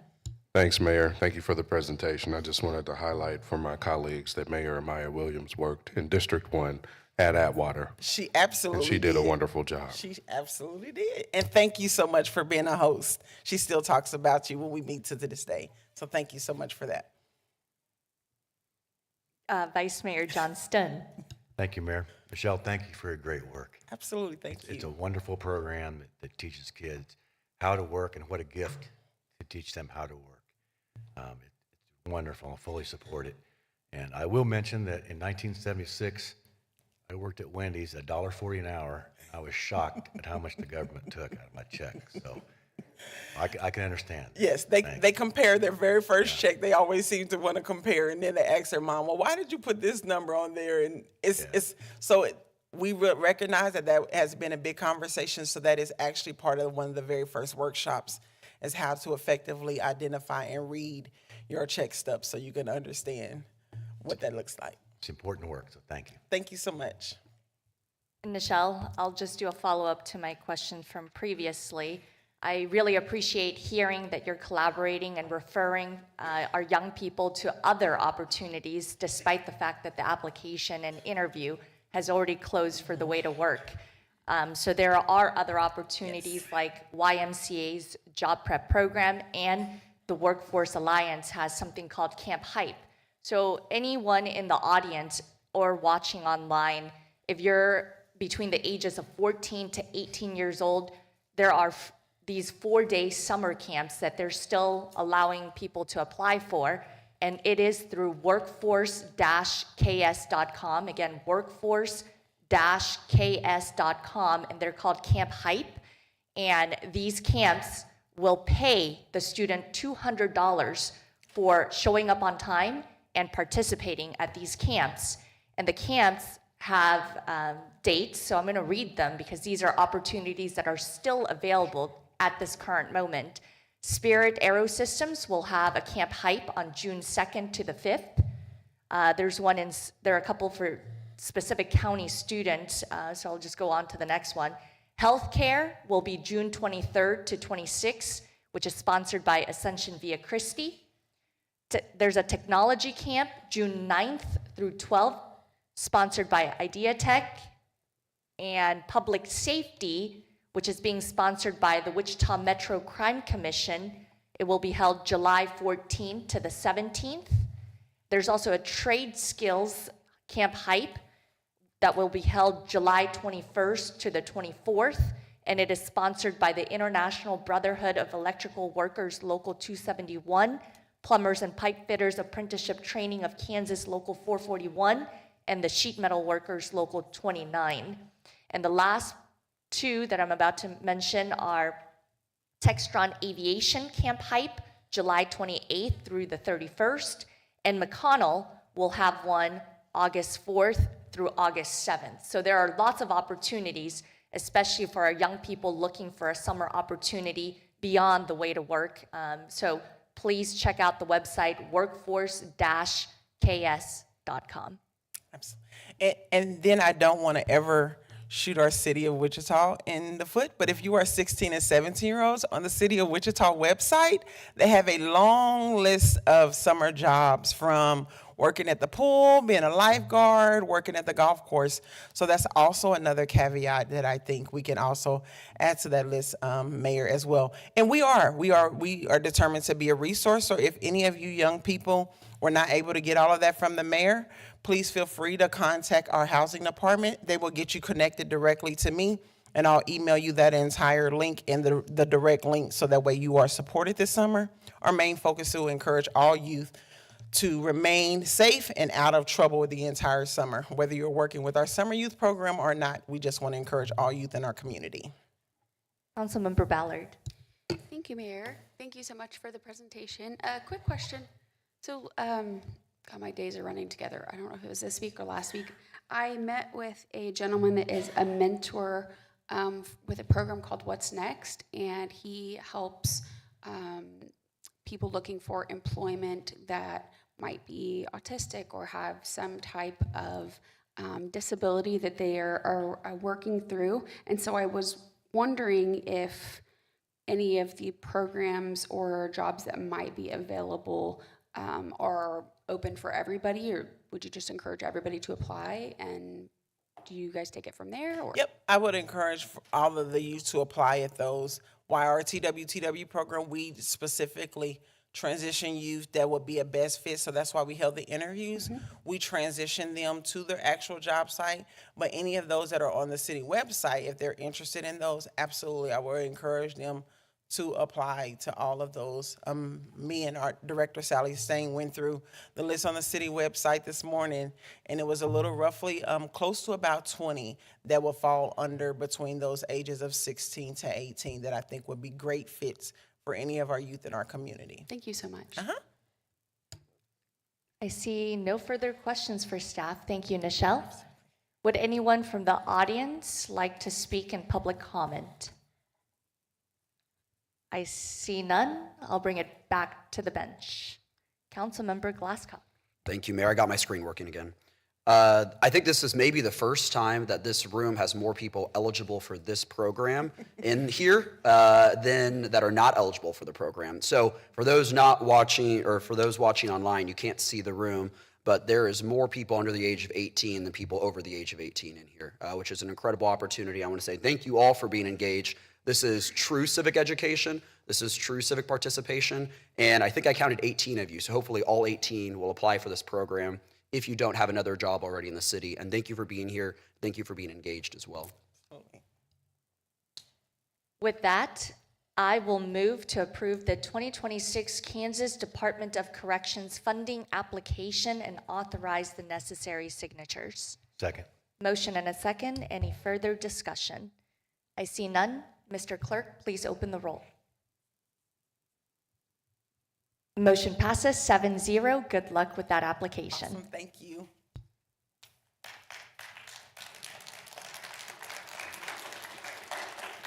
Mr. Clerk, please call the next item. Funding for 2025 neighborhood improvements.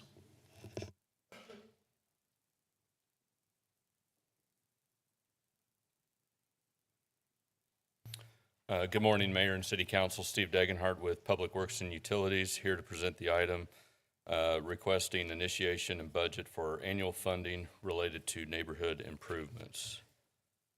So engineering staff prepares petitions for paving, water, sewer, and storm sewer and sidewalk improvements within infill areas as requested.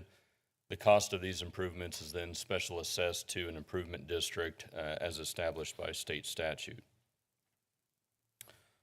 The neighborhood improvement items within the CIP provides funding to special assessment projects as needed to make additional improvements outside of an established benefit district.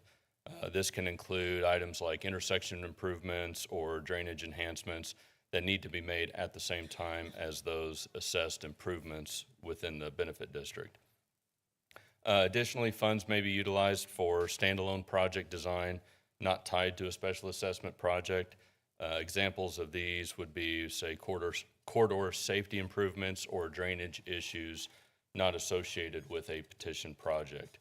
A couple examples of these in recent years have included improvements on McLean between Central and 13th, as well as West 21st Street conversion to 3-lane west of 119th Street, both of those being public safety projects. The cost of this type of work is supported by the general obligation bonds funding as the improvements benefit a much larger area as a whole. So we have 3 proposed projects identified for this 2025 funding. I'll go through these in a little bit more, each one a little more detail. That includes 27th Street South Traffic Calming Pilot Program, 21st Street North and Market Lane Reconfiguration, and Exploration Place parking lot expansion as well.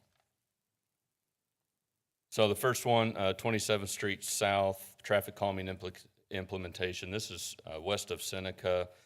Currently, we've got a trial ongoing for a pilot project to use these flexible delineators as a traffic calming measure. Those have been in place for about the last 6 or 7 months. So going forward, we would look to have a neighborhood meeting to discuss the trial and any needed adjustments. We're still working to refine what that construction, what the final design is going to look like for construction, but this will just kind of give you an idea of the improvements there that help narrow the lanes in that area, thus helping reduce the speed through that corridor. The second one, along 21st Street, so Park Place is on the left of the screen and Market would be on the right of the screen. This would include design. There's been some redevelopment work happening in this area, particularly on the south side of 21st Street. So we would, utilizing this funding, we would look to complete a design to reconstruct 21st Street and reduce the travel lanes from 2 lanes eastbound, which currently exists today, and reduce it to 1 lane eastbound, provide some more pedestrian area there on the south side that would coordinate with the private development work that's ongoing. And then the third one would include design of the parking lot expansion to the west of Exploration Place. Just looking at it a little bit closer there, it shows the proposed parking expansion. We'd also look to design some type of proposed pedestrian crosswalk there to cross McLean, as well as some sidewalk improvements. There's a gap there between the east entrance to Exploration Place and then connection to the path up there to the west near where the Keeper Bridges would be. But looking for the sidewalk there along with the pedestrian crosswalk. So the 2025-2034 adopted CIP includes annual funding for neighborhood improvements in the amount of $30,500,000. The $30 million of that in special assessments is an estimate based on previous year development trends and does not obligate any spending authority for special assessments within the CIP. The $500,000 included in that item is in general obligation bonds, and individual projects will be set up by staff as needed to allocate that $500,000, and staff recommends initiating $500,000 at this time. So with that, staff recommends approving the budget, adopting the resolution, and authorizing the necessary signatures, and I'd be happy to answer any questions. Thank you, Steve. We'll begin with Councilmember Hoheisel. Thank you, Mayor, and thank you, Steve. This is something that is vital this is something that people see in their neighborhoods, in their homes every day. So I do appreciate all the work on this. Just two quick questions. What are the conditions that you could use for the traffic calming program, like the trial program here?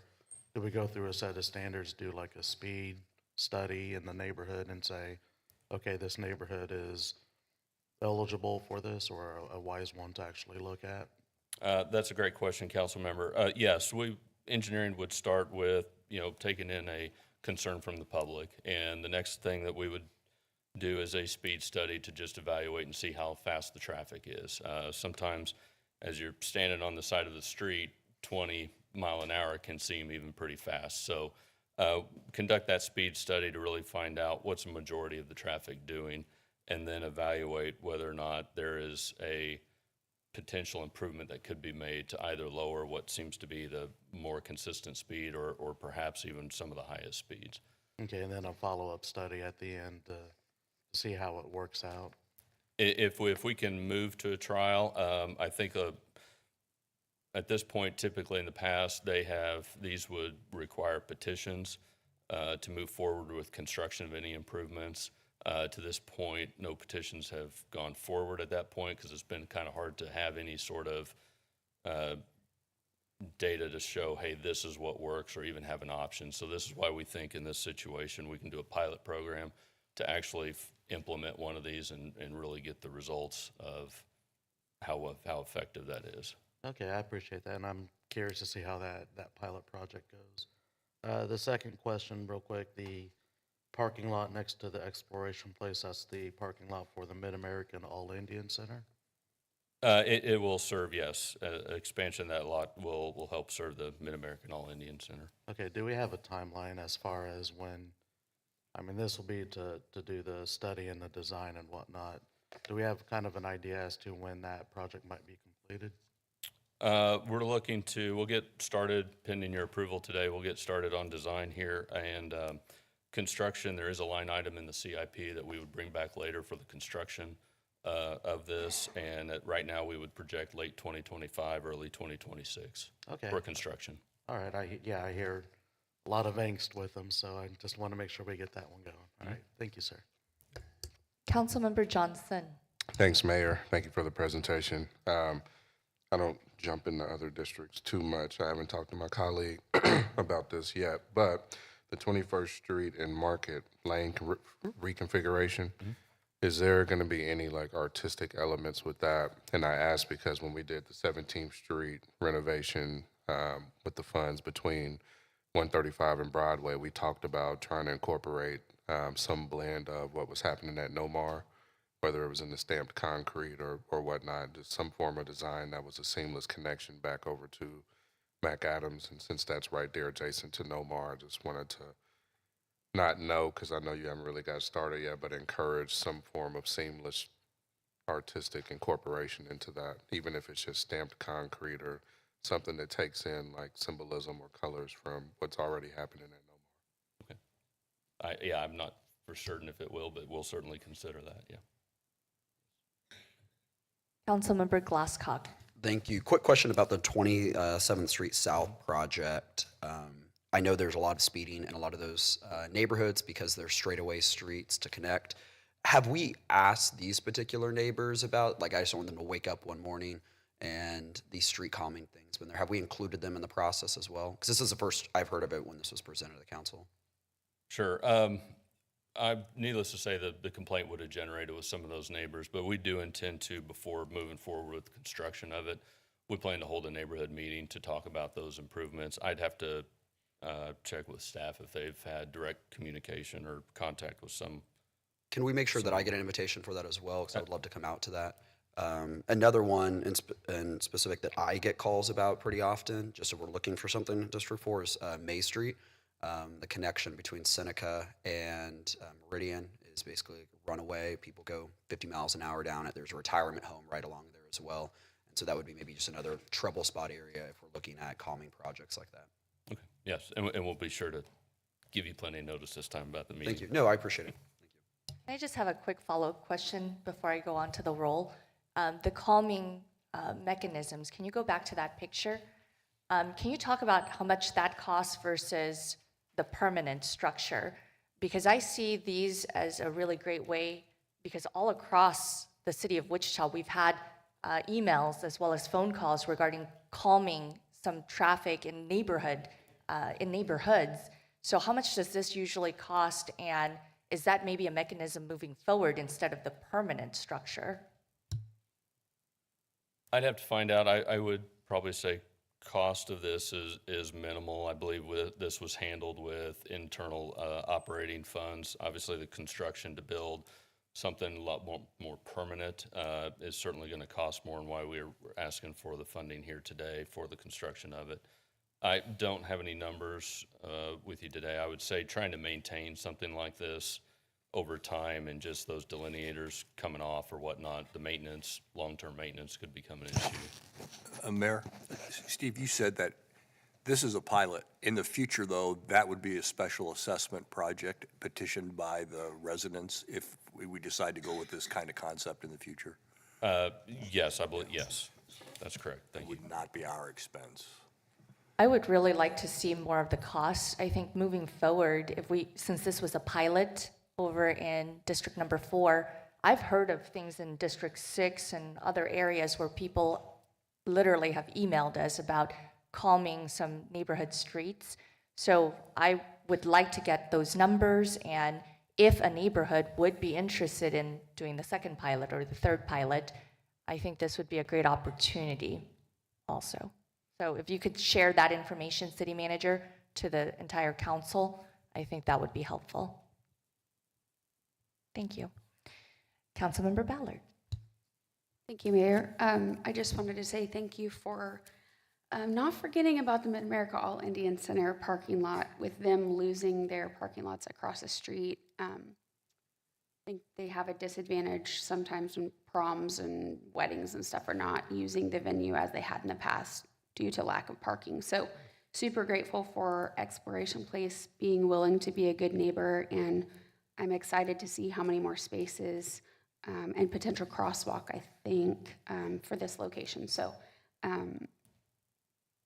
excited to see what the design looks like, how many added spaces, and just so that we can make sure that we're utilizing all of our museums and stuff. Vice Mayor Johnston. Thank you, Mayor. Steve, thank you for this work. I think it's hit a nerve. We've all got streets in our districts. They're runways. Mine is 2nd Street, right along Brown Thrush Park. We did do a speed study there, and there's actually a vehicle that went over 100 miles an hour recorded. So in a neighborhood next to a park. So very important. I'd like to see how this comes out. One question for you. Have you looked at the possibility of, if you go to the next picture, of continuing that all the way across, so it's essentially a long speed bump? Now, I know the drainage is affected, but if you hit a high point, would that work too? Well, so speed bumps, we don't use in the city for a number of reasons. Certainly affects response time for emergency vehicles, and sometimes slowing the speed bump becomes more of an issue, and I think how slow they have to go. That all it does is just encourage them to just race again to the next one. So I'd have to talk to our traffic engineer about speed tables. I know those have been used in other communities. I think we need to just evaluate whether that's the right solution in a residential neighborhood like this. Okay, I appreciate it. I know you got a couple of them in Old Town, on First or Second Street, one or two. Correct, and those raised intersections are used a lot too to be able to help pedestrians eliminate the ramps that they would have to otherwise traverse to get down to a street level, from sidewalk level to street level. So those raised intersections or raised crosswalks, similar to what's down by the ball stadium, those essentially help even pedestrians be able to walk flat basically from one side to the other instead of having to travel through the ramps. Okay, I appreciate it. Thank you. Councilmember Glasscock. I see no further questions. Thank you very much for these updates. We will now open it up for public comment. We'll bring it back to the bench. A majority of these are in District Number 6. Councilmember Ballard.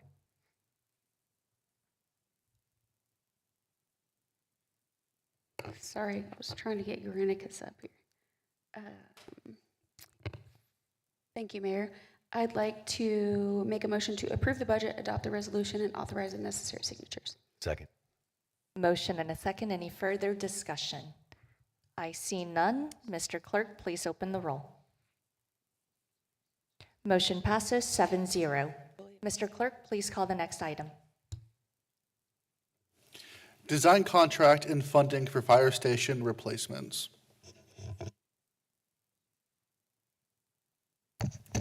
Good morning, Mayor, City Council Member Tammy Snow, Fire Chief. Here today to ask you to approve the design contract for new fire station and 2 replacement fire stations. The Wichita Fire Department currently operates 22 fire stations. 21 of those are owned by the City of Wichita. In 2020, a facilities condition index was performed on each one of those fire stations, identifying some of the fire stations as being in critical need of being replaced. On July 18th and also October 10th, the City Council approved $1 million each for the 2023 and the 2024 fire station design and land acquisition. On February 6, 2024, the Council approved the land acquisition at Pawnee and Mays Road for a cost of $476,254. The adopted 2025-2034 CIP includes $59 million for fire stations, which includes 3 new stations and replacement stations. So if you take a look at the map here, the new station is with the star. That's the Pawnee and Mays station, the new Southwest station. The other 2 stations that the design contract is that we're asking for funding for on the design contract is for Station 8, which is currently located at Central and Elder. There is a station there, and I just want to be clear, we are not closing the station. That was asked of me over the weekend. We're not closing the station. All we're going to do is we're going to turn it the other direction and make it a little wider so we can more accommodating. And Station 15, which is at Lincoln and Rock Road. And again, we're not closing the station. We're just going to redesign it, make it bigger. And those 2 stations are at the top of the list on the Facilities Condition Index. And so those are the first 2 we're going to address as far as replacing those particular stations. With that, then I will let Steve from Public Works come up and finish the rest of the presentation, and then we'll both stand for questions. Thank you, Chief. So in February of last year, a request for proposals was issued for design and construction administration for the first 3 stations that the chief referenced in this previous slide, or actually, slight correction on that, just the first 3 stations. The staff screen selection committee interviewed 4 firms and selected Tesserae based on its understanding of project objectives and tasks, qualifications and experience, and their proposed timeline. The design contract is going to be funded from basically two different sources. The contract is going to include full design of the first 3 stations and management of the public art for each of those 3 stations. And the contract amount right now is $1,577,500.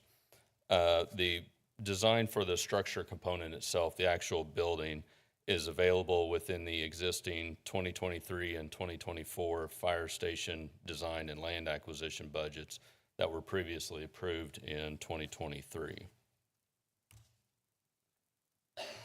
Funding for the art component will come from a different source. The adopted 2025-2034 CIP includes $200,000 in 2025 for fire stations art.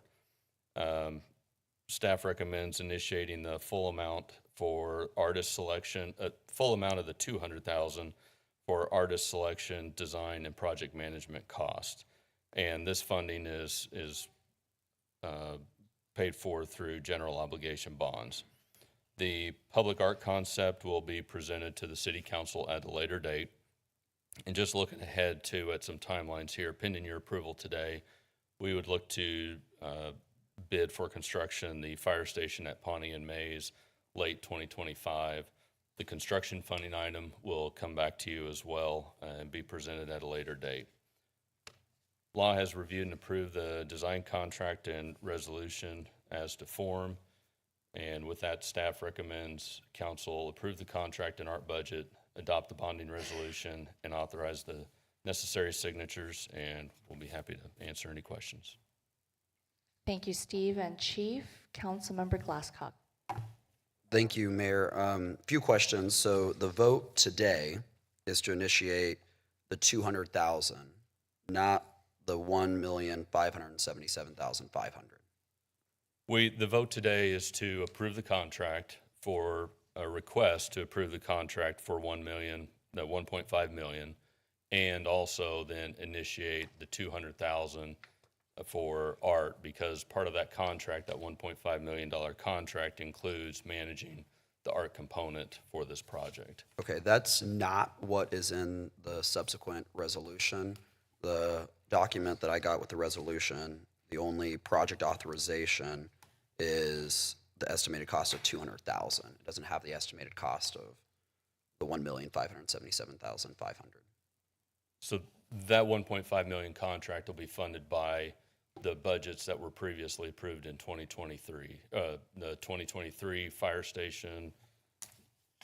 So it doesn't need to be included in the subsequent resolution. It's attached? To my knowledge, it does not have to be included as a resolution because it was already done in 2023. Okay, just wanted to, so it's the 2 votes. It's to approve the 1,577,000, and then in addition to that, approve 200,000. Yeah, the only funding we're asking for today is the 200,000 for the art component. Okay. And then the $1.5 million contract, which we already have existing budgets that have been approved and authorized. Okay, that will pay or fund that contract. The question I have about that is, under the 1,577,000, it says that includes the management of public art for each. So is this 200,000 on top of that 1,577,000, or is that 200,000 included? So what, out of the 1,500,000, what is the budget for art already existing in that? Or is this just saying that out of that 1.5, 200,000 of it goes towards art? So out of the 1.5, I should have had that number off the top of my head. There's going to be approximately, or close to, the 200,000 that's included in that for the art component. So then the other 1.3 is essentially then for design services of the building. So this isn't 1.7, this is 1.5. Correct. Including just out of the 1.5, 200,000 is funded through the we're reallocating the 2025, 2034 CIP to be included in the 1.5, not in addition to that. Correct. It's the 1.5 contract will get split into multiple funding sources. And how are we defining art? Is this the design? Is this a statue out front? What are we defining art as? Is this the design process itself, or is this subsequent actual construction of design elements in the facility? So it's going to include, for right now, but just the design part. There are additional, I believe it's in 2026. There's a total of 400,000 that would essentially be the art component, which would include construction of art for 2 of these 3 fire stations. So the 200,000 is for, when we're talking about art in this definition, it's for the design of the facility, what the facility looks like, what the materials are looking like. It's not what I think the general public would perceive as art of art, or, a portrait or a statue or something else. This is the 200,000 for the design concept, correct? Correct. It's going to be for the, yes, concept, development, selection of the artist. The tesserae is going to have to go through a process to select an artist, and then through that process, they'll work together to actually finalize a design and determine what will actually be constructed for art. Okay, I just want to make it clear to the public that it's not what they're perceiving outside of, let's say, the water treatment facility of certain pieces itself, but more of the construction of the building, the design of the building, that is our definition of art. That's to be determined, I think, as we step through that process. Right. It'll come back to the council. It'll go to design council on regarding the selection and then concept of what the artist and tesserae's team have come forward with. Is that? Manager, do you have further comments? I know exactly what you're saying, council member. At this point, we don't know what they'll bring forward. We can obviously have you involved in that process, but the design council, as Steve said, the design council will be involved. Council will approve at 30% of design. What we've done, I think, with most of our stations has been art that's been incorporated into the buildings themselves. I can't remember if we have any outside standalone art, but our typical approach would be incorporating it into the structure. Making sure that the structure doesn't look like, a big black box. Correct. That there's some design elements there. I just want to be clear with the public, because I think there's a different definition of when the public hears the word art. They're assuming maybe not that, including design elements. So, because when I've talked to firefighters, I've not had one person concerned with art. They're concerned about the snow that's in their windows when they're sleeping, or leaky roofs, and if there's a way that we can put more assets towards fixing those instead of maybe structures itself outside, I think firefighters would probably prefer that. So thank you for this. I'm very excited about the projects in my district, so I just had those questions. I know that those would be questions I get from the general public as well. Councilmember Tuttle. Thank you. This is actually a question for Chief Snow. Sorry to have you jump back up. I'm watching the comments online, and you mentioned we have 22 stations. The city owns 21 of them. Who owns the other one? The county. That's what I assumed, but thank you. Yep. Specifically, it's Sedgwick County Station 38, which is co-collaborated with Station 6. Is that correct? That is correct. Thank you. That's the one we just visited. Councilmember Ballard. Thank you, Mayor. Just for what it's worth, I think we should collaborate more often and share buildings. I'm kind of sad that the West Substation and Station 8 will be parting ways, but excited about Station 8 being rebuilt, and I think a little bit safer for the trucks to get in and out. My question was, this will be similar to the new station in District 4, correct, as far as the design for Station 8 as well, and the art component and all of that stuff? Our intention is, if we can get a template that we can use for future, so we don't have to keep expending the funds for design, is to utilize that template as we move forward on not only new stations, but also the rebuilding of our stations moving forward. Thank you so much. Only question I have regarding public art is actually getting the feedback from real firefighters. I actually did text one of the firefighters just to ask, there's going to be an opportunity for a new fire station. What are things that could be incorporated that would be helpful? So I guess my challenge is to make sure that in that process, you do ask firefighters what they think would be not just public art, but in the design that would make them be able to utilize the space better, but also in a creative way as well. So I just challenge that we need to also ask the utilizers of the building what that building should look like. Yeah, Mayor, we've made that commitment. President Bush from the union has indicated, has offered to have design input, and the chief has said that would be a great idea. So, thank you. I see no further questions. We'll now open it up for public comment. I see none. We'll bring it back to the bench. Councilmember Tuttle. Thank you. Just a few quick comments. Thank you to Chief Snow. Thank you to Steve. Great job. Really appreciate all your efforts on this.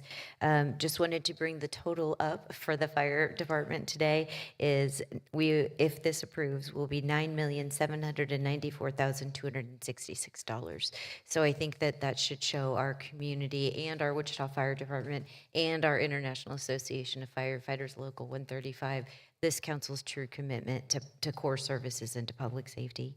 The other thing that Chief Snow and President Bush and I have had the opportunity is to visit a fire station in Andover.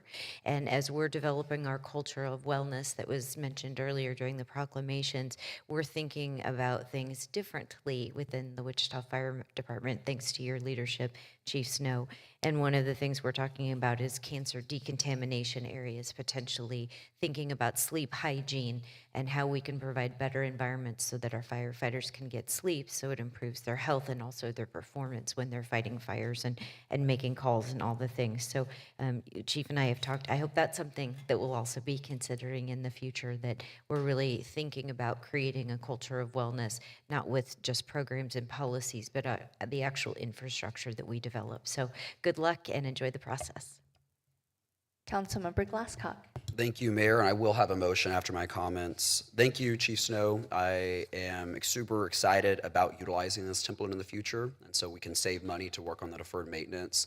Thank you for coming to my town hall this past weekend, where neighbors were incredibly excited about the project. The last time that the city constructed a fire station new, I was in middle school, and so this is an incredible opportunity for the city to move forward, especially in Southwest Wichita, which is one of the fastest growing parts of the city. And I'm excited to be part of this process and be there for the groundbreaking and all the subsequent milestones. So with that, I move that the City Council approve the design contract, art budget, adopt the resolution, and authorize the necessary signatures. Second. Motion and a second. Any further discussion? I see none. Mr. Clerk, please open the roll. Motion passes 7-0. Mr. Clerk, please call the next item. Local match funding agreement, Kansas Health Foundation, 29th and Grove.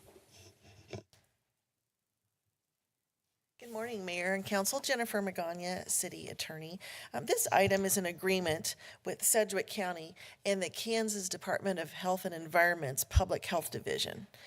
Last year's legislature appropriated $2.5 million from KDHE's Public Health Division to Sedgwick County for environmentally at-risk testing for contamination sites in the county. And of that $2.5 million, a local match was required for $1 million. The county, the Kansas Health Foundation, and the city have developed an agreement that is before you for this local match and delivery of services. This is a breakdown of the local match. The city's contribution under this agreement would be $125,000. And the Sedgwick counties would be the same. Kansas Health Foundations would be $500,000. And under the agreement, KDHE then would provide the matching contribution of $750,000. In the agreement before you is included a memorandum of agreement that Sedgwick County entered into with the, KDHE back in January. That agreement has a funding deadline of June of this year. In this agreement, Kansas Health Foundation agrees to administer the funding pursuant to the statutory budget proviso from last year, and those funds must be spent by December of '26. By the agreement, the priority use is stated to be within the health study boundaries of the 29th and Grove contamination site. From the city funding perspective, funding was made available back in January when you reallocated $125,000 from a street maintenance budget account from Hyatt funds to this environmental at-risk testing, targeted primarily for testing for residents in the contamination site in the vicinity of the 29th Street and Grove. The recommendation before you today is to approve this agreement and to authorize $125,000 to be paid from the city to the county for this local match. I know Councilmember Johnson's been very involved, and I'm available for questions as well. Thank you. Thank you, Jennifer. Questions for staff? I see none. Thank you. We'll open it up for public comment.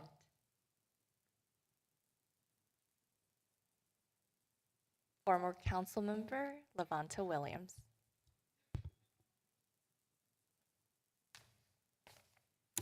Good morning.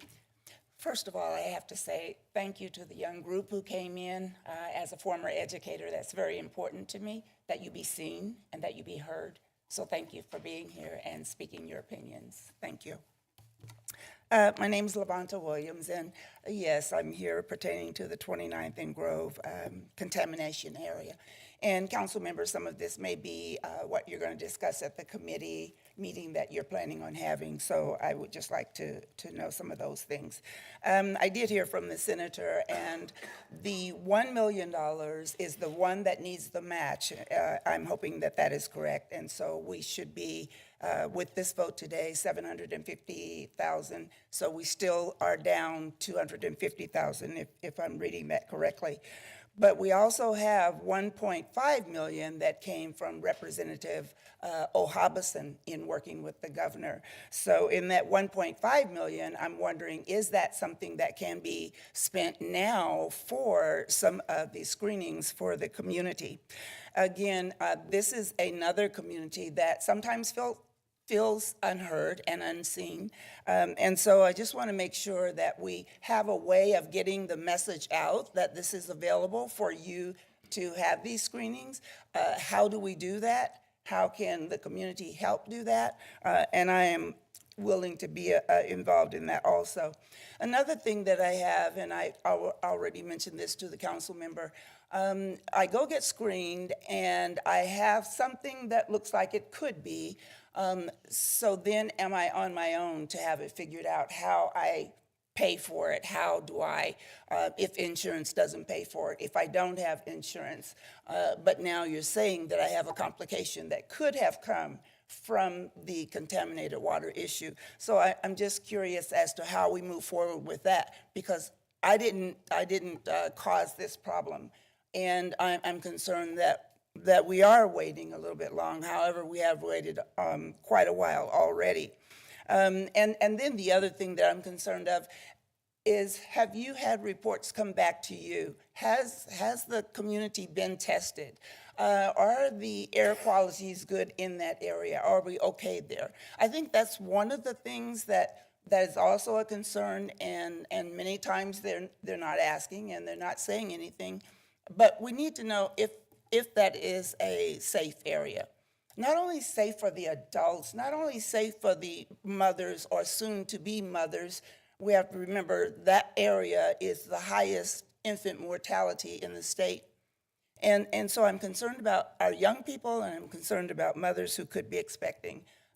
Just wanting to know how that affects them and where do we move on from all of these environmental issues.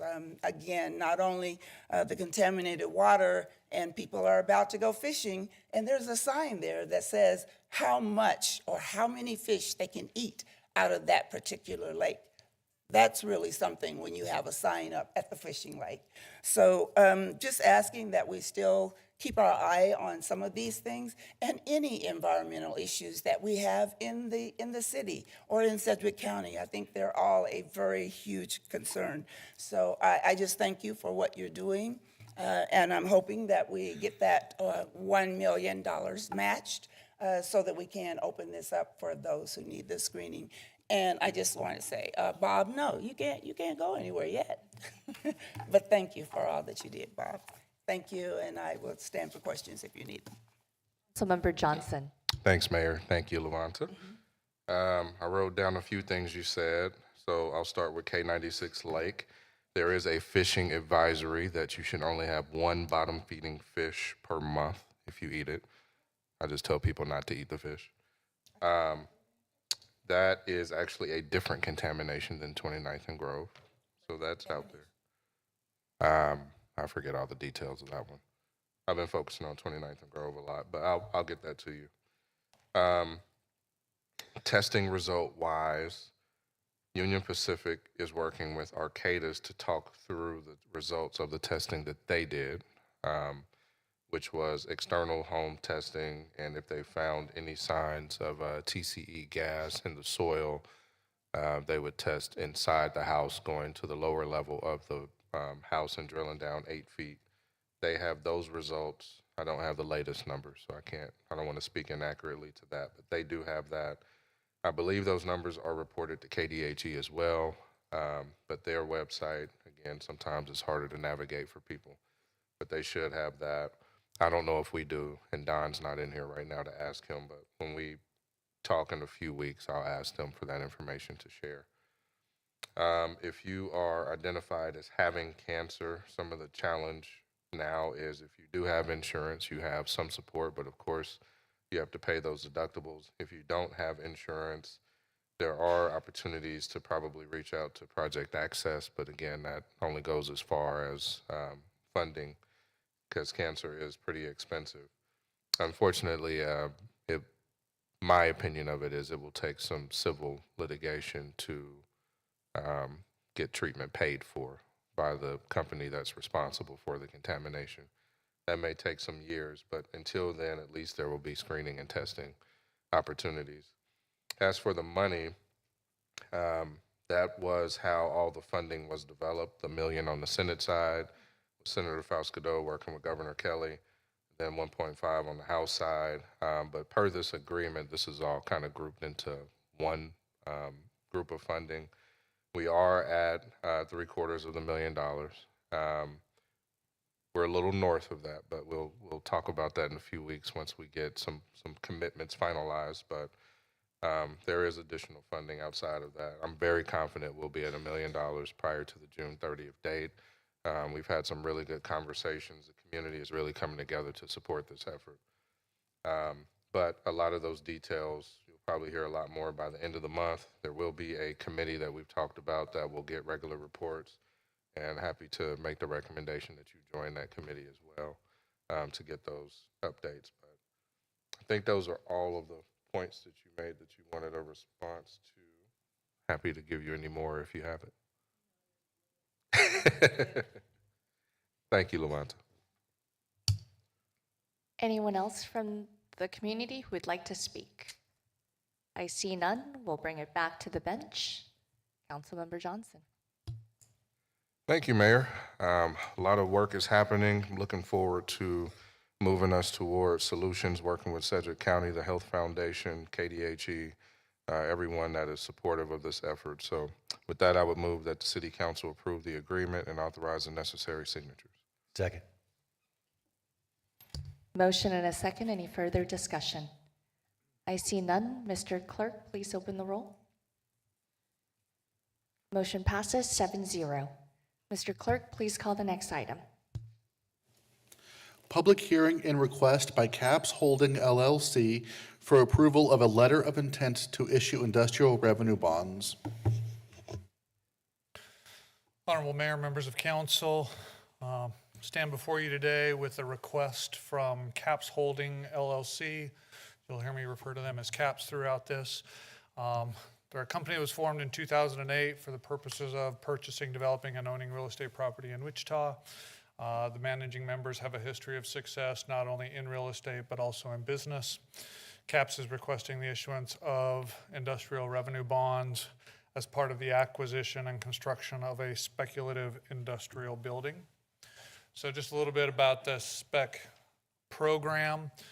For industrial buildings, the developer is required to build at least 100,000 square feet, requires a minimum clear height of 28 feet. They must begin construction within 120 days of council approval, and they must complete the construction within 15 months. So if they do satisfy the timeline that we have set forth before them, they're eligible for a 95% ad valorem tax abatement for the first 5 years. And then if they're able to lease up at least 50% of the property during that first 5-year period, they're eligible for another 50% ad valorem tax abatement for the second 5 years. Again, all subject to city council approval. Developers required to report all leasing activity on an annual basis. And again, because this is a spec program, there's no tenant per se, and so no job creation is required under the program. There is, however, a cost-benefit analysis that must be conducted. And as you can imagine, it's because of the capital investment that it makes sort of all of this possible. So as a result of that cost-benefit analysis, these are some of the numbers that we have been able to glean from that. Based on the latest available mill levy, the estimated value of the 95% property tax for the first full year is approximately $153,000. The value applicable to the city is $49,000. The developer also receives a sales tax exemption on all of their construction materials. The city's share of that is approximately $19,000. And again, the cost-benefit analysis was performed, and the ratio of benefit to cost for the city is 1.63 to 1. I always like to read this statement or include this statement. This comes right out of the agenda report, but just to make sure that we're all clear here. IRBs are a mechanism for achieving either a sales tax exemption and or a property tax abatement. In an IRB transaction, the city is not lending any money and bears no risk. The company is required to acquire all of its own financing. No taxpayer dollars are at risk. All costs are borne by the company requesting the use of the bonds. Some financial considerations. CAPS agrees to pay all costs of issuing the bond and agrees to pay the annual origination fees. Bonds will be purchased by CAPS or a related entity. All the bond documents will be prepared by outside bond counsel, but the city's law department will review and approve the final form of those bond documents prior to the issuance of any bonds. We'll bring those back to you once the project is complete. With that being said, it's recommended the city council hold a public hearing, but then ultimately close the public hearing, adopt the resolution, and authorize the necessary signatures. We do have representatives here from CAPS to answer any questions you might have. Otherwise, I'll stand for questions. Thank you, Troy. Questions for staff? I'll start them. First, I wanted to know about this program. When did it begin, and how many have successfully completed or have attained the 5-year mark and gotten the second half of their abatement? Yeah, so appreciate the question. We talked a little bit about this yesterday. I started doing a little bit of research. So I went back and found that this program has been in effect for years. In fact, one of the earliest ones I found was back in 2008. With that being said, under its current format, the current format was implemented in 2017. Since 2017, there have been at least 9 projects, buildings that have been completed. Through all of my research, even as far back as 2008, none of the projects have not satisfied filling the building with a tenant before that 5-year period. So under the current version of the program, which was implemented in 2017, there's been at least 9 projects that have come out of it. But the program kind of holistically goes back as far as probably even 2008. Thank you. Councilmember Glasscock. Thank you, Mayor. Troy, can you talk about the benefit of having industrial building space like this when trying to recruit companies to come to Wichita, trying to expand companies in Wichita, just about the economic benefit to the city? Yeah, absolutely. So this is critical to our ability to be able to attract and retain businesses. If you can imagine a business that is either looking to expand, they're finding success in their business and they're looking to expand. By the time a business perhaps makes that decision, a lot of businesses don't have that sort of 3-year run-up period that they might need to go out, acquire a piece of land, build a building that suits their needs, because in 3 years from now, their business model might look wildly different, right? And so having spec, whether it be office building or industrial buildings in and around our community, we become exponentially more competitive, not only locally to retain businesses that are finding success and growing, but also being able to attract businesses from other regions to come to Wichita because we have buildings in our inventory that are vacant and ready to occupy. Thank you, Troy. Yep. Any further questions for staff? I will have one for the representative of the company, CAPS.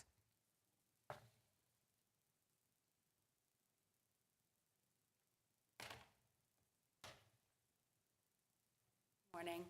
Jordan Ford, Hinkle Law Firm. Thank you, Jordan. This question really is to help the community understand the opportunity here with a spec building. Can you just explain why the developers are interested in this spec building, and have you gotten any interest from folks who want to take up that space? I apologize, I can't speak to any potential interest, but I think the speaker that just spoke prior to me did a great job of explaining the opportunity that brings to the city for that available space on a spec basis. Thank you. We will now finish with staff questions as well as guest questions. We will now open it up for public comment. I see none. We'll bring it back to the bench. This resides in Councilmember Glasscock's district. Thank you, Mayor. I'm proud to represent the aviation core, the aviation capital, and the industrial heartbeat of Wichita, and that's where this project is. I visited CAPS Manufacturing previously. They're doing incredible things, especially when it comes to aviation. I'm excited about potential projects and recruiting manufacturing and recruiting industrial to come to Wichita and expansion. And so with that, I will proudly make the motion that the City Council close the public hearing, adopt the resolution, and authorize the necessary signatures, and wish them the best of luck in finding a tenant. Second. Motion and a second. Any further discussion? I see none. Mr. Clerk, please open the roll. Motion passes 7-0. Mr. Clerk, please call the next item. City manager selection process and local government discussion.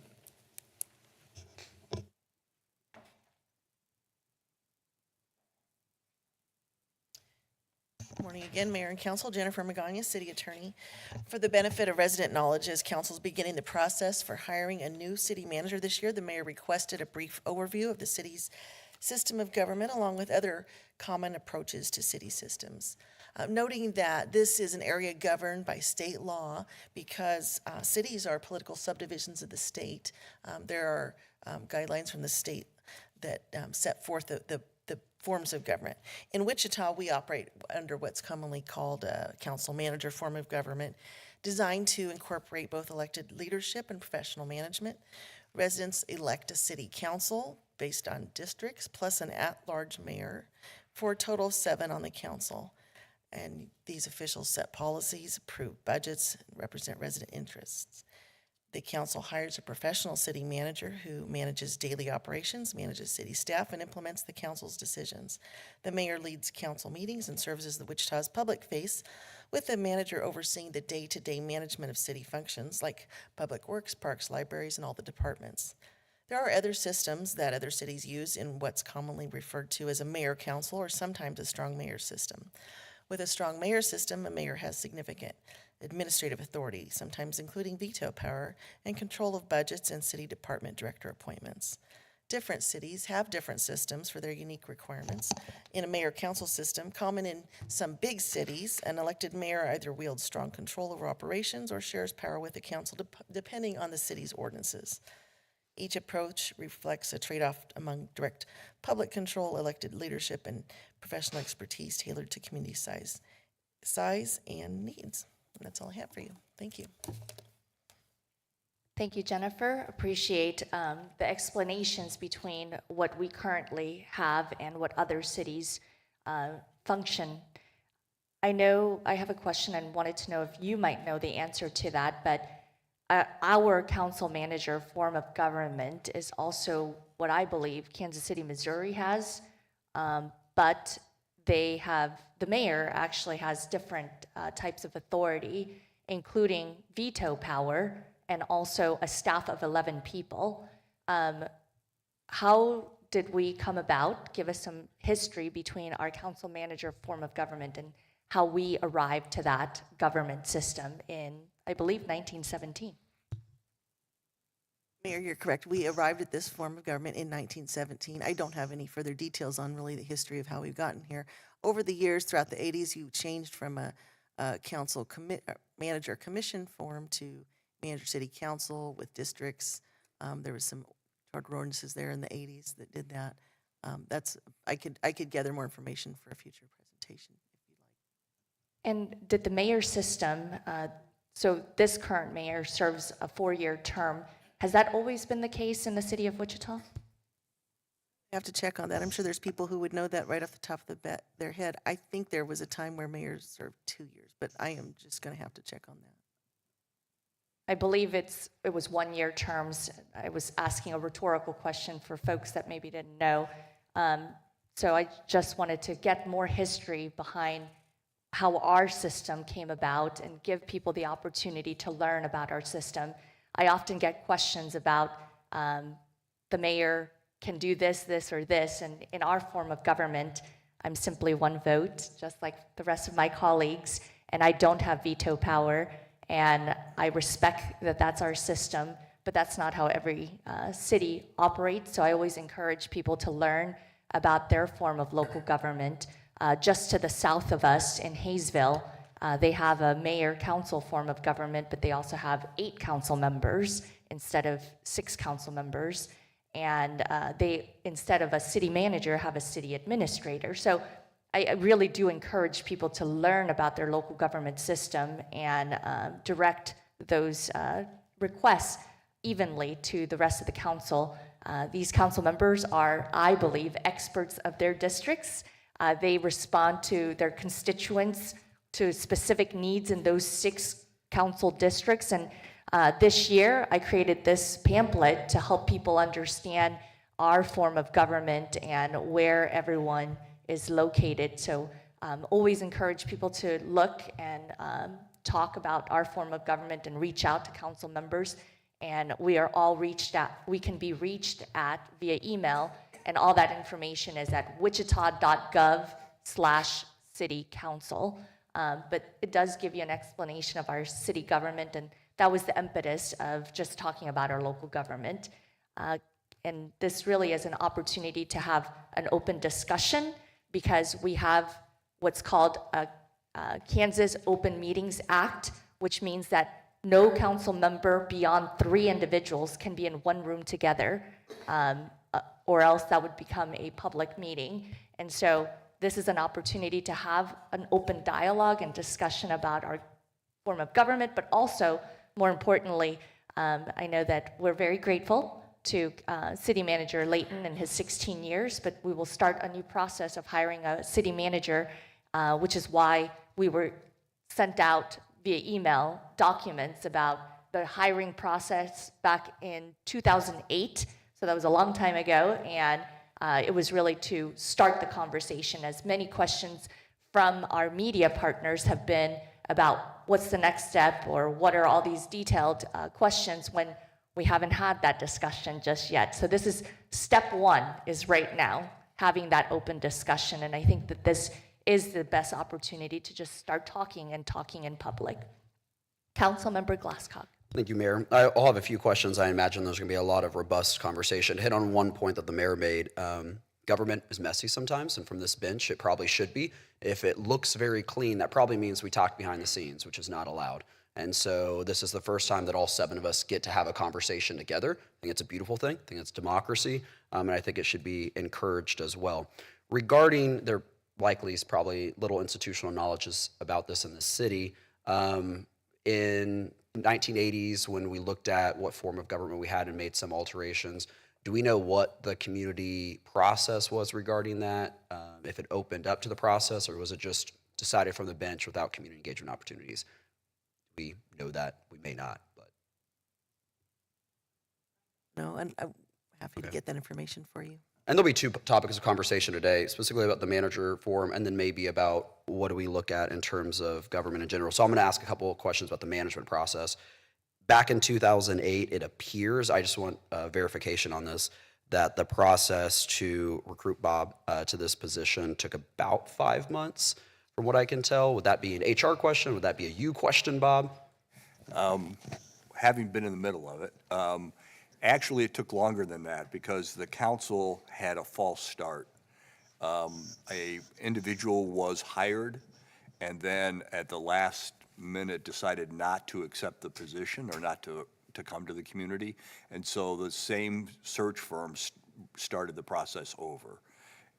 So I believe it started, for all practical purposes, it was about a year process. If I remember, they started in end of 2007 or early 2008. And then I was hired towards the very end of 2008. Okay, and then your process, or in terms of when maybe that close started February 5th, and then it continued, it looks like it went to the council July 1st, is that correct? Actually, that was the first half. Okay. Work had been done prior to that to solicit proposals, I think, and to determine on a direction. And then they did a shortened version of a second search after the first search failed to result in a successful candidate. Thank you. And then I was looking most recently at the hiring process for Chief Sullivan, and it appears that that search took probably about 7 months. That's about right. About 7 months, okay. I just wanted to get a timeline that we can start maybe basing the discussion off of, let's say, probably 7 months minimum would probably be the requirement, so around there. I do also want to make mention that former Councilmember Levanta Williams was around when the 2008 process happened, so she's also some of that knowledge that if there are any questions, I know that we have not opened it up for public comment. This is simply the city council having that discussion. If we want to have public engagement, we would have to then motion to do that, but while we keep it here at the bench, I just wanted to recognize that former Councilmember Levanta Williams was around when that process happened in 2008. Councilmember Johnson. Thanks, Mayor. My question really is next steps. So on city manager selection, today, would that be a direction to staff to draft an RFP similar to the 2008 one and then put that on a future agenda, or what? I know we can't vote in council member agenda, but what would our next step be to move towards starting this search for a new city manager? Good morning, Mayor and Council. How are you? Doing good. Glad to see you guys. So I'm able to give you guys a brief description of what the RFP process is about. Purchasing plays a really big part in it, but I can give you guys some general information. The first step will be that the purchasing office will prepare an initial RFP for council review, revisions, and approval. The RFP will be publicly released for a minimum of 30 days. Council will review the submitted proposals and choose a selected firm. A contract will be presented to council within 2 weeks following the firm's selection, and then council will collaborate with the chosen consultant to develop the job profile and recruitment strategy, with HR providing assistance as necessary. Awesome. So is there a working draft already maybe started, or? I believe I think purchasing has started a working draft, but I'm not really sure, but I think so. Okay. Josh is coming up behind you. Oh, there's Josh. Okay. Good morning, Mayor, City Council, Josh Lauber. Yes, a working draft has been created and is ready for distribution if the council wants to make edits. I have printed copies I've made if we'd like to have the council look at them. Man, y'all are awesome. Thank you, Josh. With a suggestion that we're just receiving these, and I think we should be moving forward on something today, that I don't know if we're able to take a recess so we can look at the document and examine it, if that's something that would be appropriate. Mayor, council member, I think you should take a little more time than just reading it now, because I skimmed this. I haven't spent any time with it. I do know that the council has talked about making sure there's appropriate public input in the process. And there may be other things that you think are important if you move forward with an RFP. And I think you need some time to think through that, because the kind of consultant that you will get and the kind of proposals you will get in response to the RFP will depend on what you think is important for a selection process. Thank you. You won't demand, you won't outline the process, but you'll say these components need to be part of the selection. Helpful, thank you. Thank you. So would you say maybe like a month from now, or is that too long to revisit this? Well, I think if you look back at the police chief selection process and the time that took, you may not want to wait 30 days. You want to probably get your feedback in sooner than that.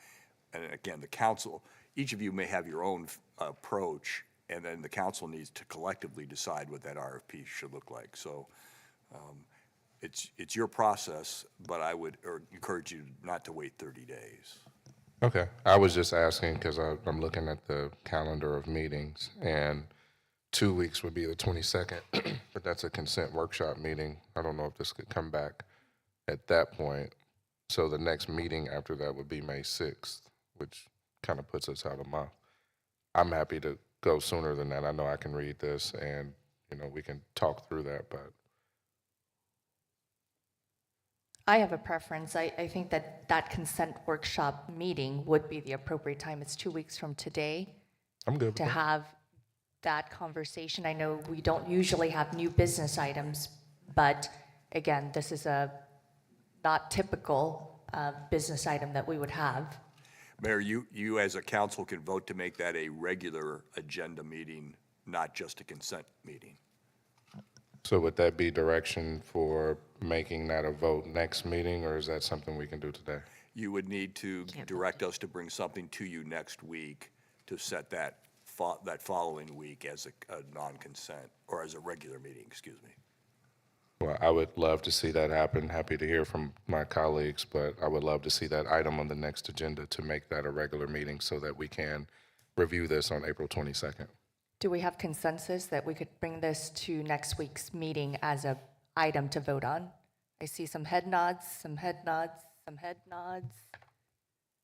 So if we have consensus, which it looks like we do, can we? Mayor, if I Sure. could, just to be by the book, I would recommend a motion from the bench to direct staff to bring this item for next week. I will motion to bring this item as a new business item for next week's April 15th meeting. Second. Motion and a second. Any further discussion? I see none. Mr. Clerk, please open the roll. So this will come back again next week, but we're still further discussing this council member agenda item. And I saw that Councilmember Tuttle. Thank you. I want to thank Jason and Josh for being so prepared. Thank you, making our jobs a little easier. And this is going to be a challenging process. And exactly what I hoped would happen just happened. So thank you to my colleagues. When we're talking about time frame, we only have about 7.5 months till the end of the year.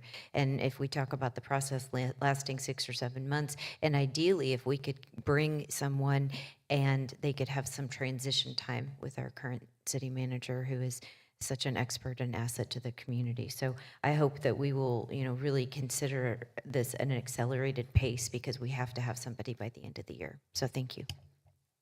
Councilmember Hoheisel. Thank you, Mayor. Jason, do you have any estimates how long you think this process will plan out? I know there's a lot of moving parts here, but once we get an RFP decided on and agreed on from council, any idea? Well, it really depends. It can go anywhere from 5 to 10 months. It kind of depends on how quickly council acts, how quickly you guys decide what the job description is going to be, how long. It's like this. We have right here that the RFP will be publicly released for a minimum of 30 days. That doesn't have to be 30 days. It can be 2 weeks if you want it to be 2 weeks. So it just depends on how fast you want the process to move. Okay, I appreciate that. I think we're mostly in agreement up here that we do want robust public engagement to go with this. So make sure that the public has a chance to weigh in on everything. So thank you, sir. I appreciate that. You're welcome. Vice Mayor Johnston. Thank you, Mayor. I'm going to push back a little bit on the expediency of it. I think our last city manager was here for over 16 years. I think this is a very, very important discussion, important decision. I think we definitely need to have a lot of public input, a lot of in vetting, really, a lot of vetting of candidates and the search firm. So I would discourage rushing it and make sure we do it right. That's what I want, make sure we do it right. I would like to have a couple of questions from maybe HR or Josh, probably HR.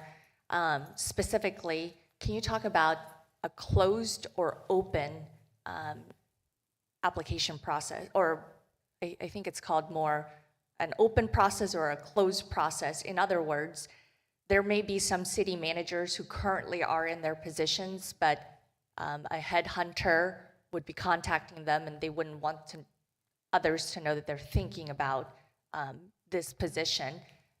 How do you go about reaching out to those individuals versus those who want a more open process? Right. So that would really be a conversation you would need to have with the vendor that you select to work with you. They will be able to tell you how they've managed that process in the past, and they would be better able to explain that to you if that's what you would like to do. If you would like a closed process, or if you think that might be something that some of the applicants might need, I'm sure that they will be able to explain how they're able to do that. It shouldn't be a problem.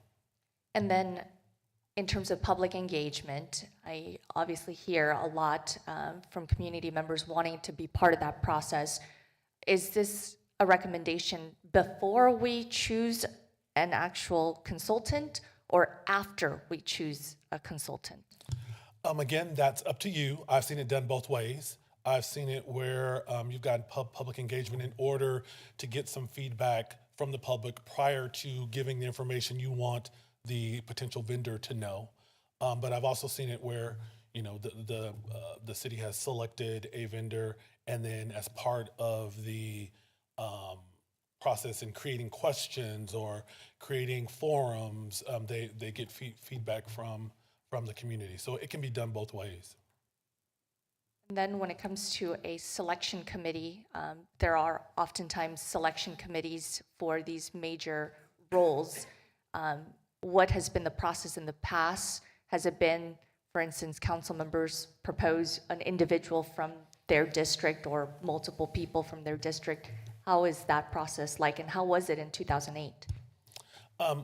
Pam is she's our recruiting expert. Now, she won't be able to tell you probably too much about 2008, but she can tell you about our process as far as selecting panel members. Right. So good afternoon, Mayor and Council. Pam Pennington, Human Resources. So for the chief of police search that we did, the RFP played a huge role in telling the vendor exactly what we wanted their part to be. And so they took a huge role in doing all of the community outreach, all the community engagement. Of course, we coordinated a lot of that, but that was a big part of what you asked for up front. So on the engagement side, we included a lot of people. The city manager's office put together the review committee, which was the committee who looked at the initial applications and made the initial decision to finalize candidates. Can you talk about that review committee, how big it was, who were part of that review committee? Yes.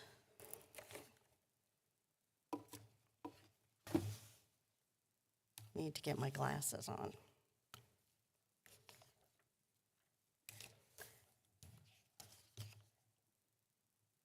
So the review committee consisted of 11 community members across many different parts of the city. And they became a huge part in the process.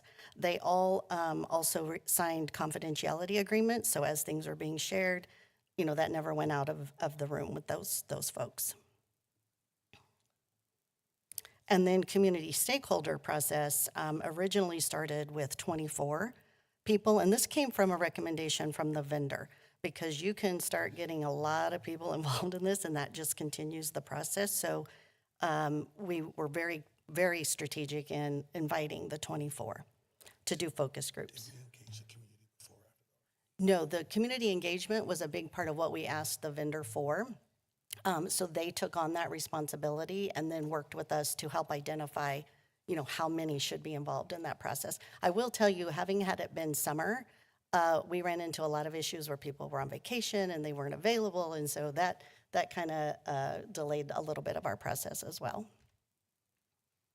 Councilmember Glasscock. Thank you, Mayor. Of the 11, of the 24, how are they selected? How are they nominated? How are they confirmed to be on that selection process? I believe City Manager's office worked with several organizations, community members to identify those. Mayor, I also consulted with council members to make sure that we had representation from around the community. Yeah. Was it approved by the council? No. Committee? So all 11 that were part of it were selected for you? That's correct. Or was that similar to the process in 2008 for you? No. I know you're not taking public comment right now, but Councilmember Williams or Ms. Williams would probably know a little bit better.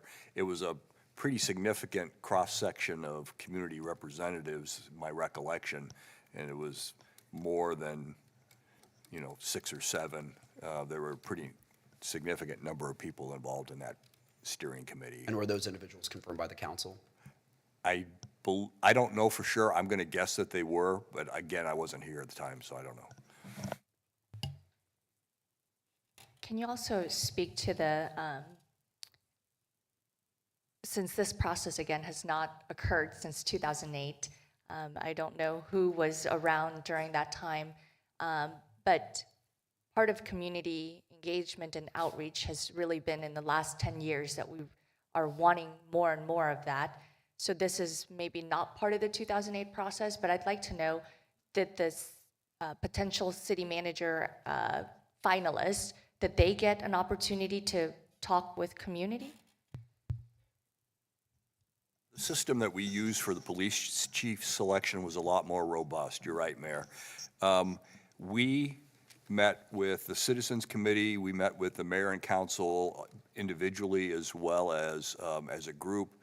We had a press conference. We had a public forum that was not real well attended, and it was also, I think, broadcast on the city's cable channel, and they took phone-in questions as well. That's my recollection, is how far we went with any kind of engagement.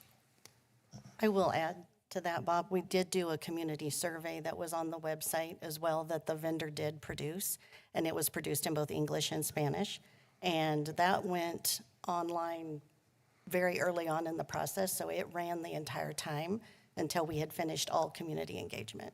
For clarification, that's with the police chief. That's what Correct. I was Yeah. going to Was not here in 2008. Yes. So in that, Pam, specifically what you're talking about, the community survey, that was created by the consultant, is that correct? Correct. So that's why, again, step number 1 is a consultant, and I think that was one of the big questions. I think community wanted to know, how does this process really start? And it really starts with hiring a consultant that their prime focus is in helping with the hiring process of a city manager.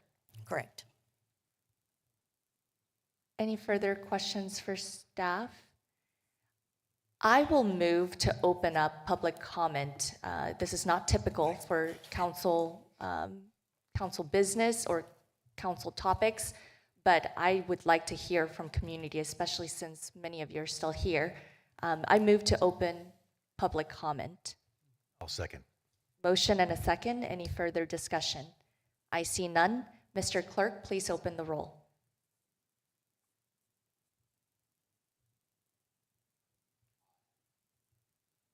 Motion passes 7-0. We will now open it up for public comment. If anyone from the public would like to share their thoughts regarding our form of government or the city manager process selection, I would actually really like to hear from former Councilmember Lavonta Williams, since she sat through the 2008 process.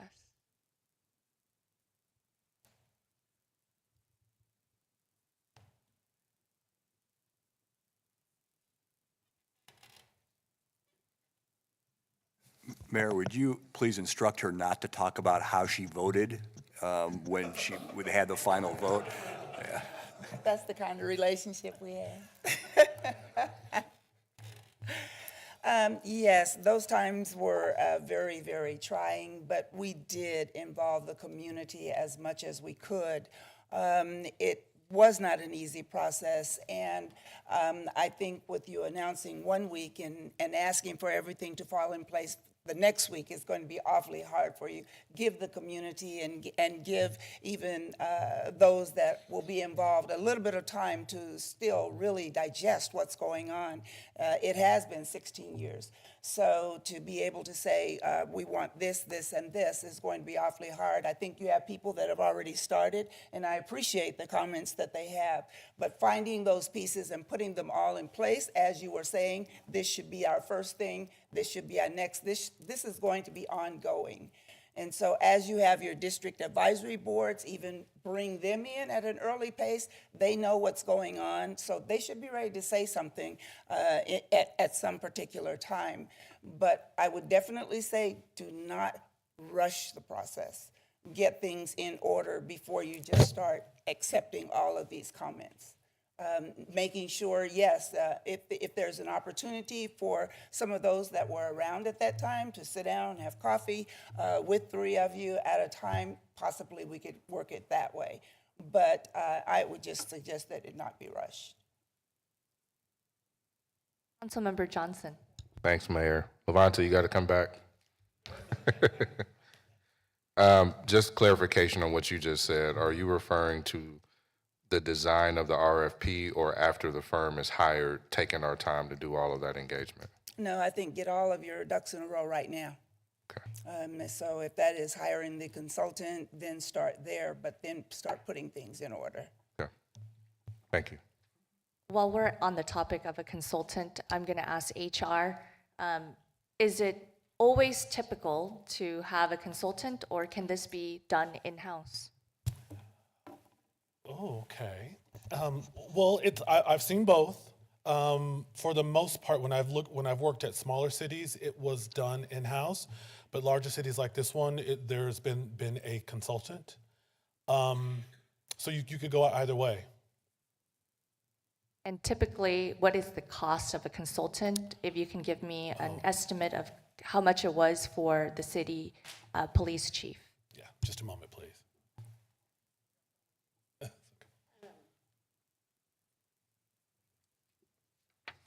So the police chief search was about $57,000 total. And I think typically, on average, firms usually charge about 30% of the annual salary. And remind us, what is the annual salary of the current city manager? I don't have that handy. Approximately $250,000. What? $250,000. So 30% of the $250,000 is typical for a consultant to be hired? Mayor, if I could. Sure, That's variable. If you're going to place a heavy emphasis on community participation, maybe even use a survey like we did for the police chief, it will be on the higher end as this was. We could have done a lot less when we hired the police chief, but we thought maximum engagement was important. So, Councilmember Glasscock. Thank you, Mayor. Just doing quick math, that's minimum of around 75,000. Is that currently budgeted in HR? Where does that come from? Is that from council budget? Is that budgeted in HR? Where are we getting the money of currently allocated? It's a great question. It's not in HR. That would come out of the city manager's budget. Okay, thank you. Thank you very much. We'll continue with public comment. Former Sedgwick County Commissioner Carl Peterjohn. Thank you, Madam Mayor, council members. I hadn't planned to come and talk on this, but the devil is in the details, and I would just be remiss if I didn't point out when you say we had went to the city manager form of government in 1917.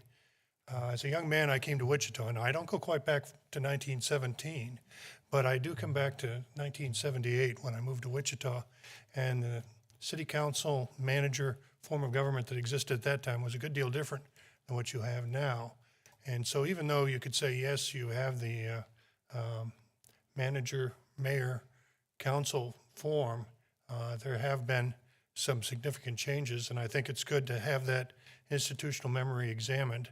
I would also be remiss if I didn't point out, while I had the privilege of serving Sedgwick County as a county commissioner, we went through the county manager hiring process, and we also went through the process on the planning commission side when the commissioners worked with the city manager, and there's some similarities there, and there's a great deal of institutional knowledge and experience that I think this council can call upon on this, and I think it would be wise to be able to look at this broadly, because I'll just share this. When we got the recommendation for the new county manager and the finalist candidates, we actually changed the list some, and I think picking the firm that does the consulting and narrows the field down and provides recommendations to you.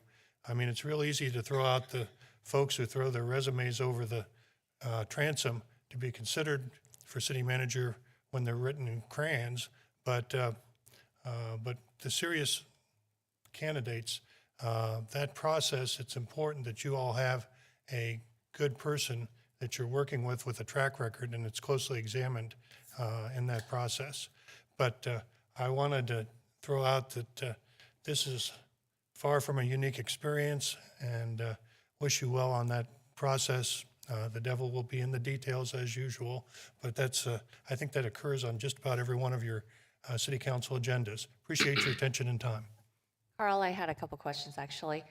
Specifically to the county manager selection process, did you guys use a consulting firm or did you do that in-house? We had a consulting firm.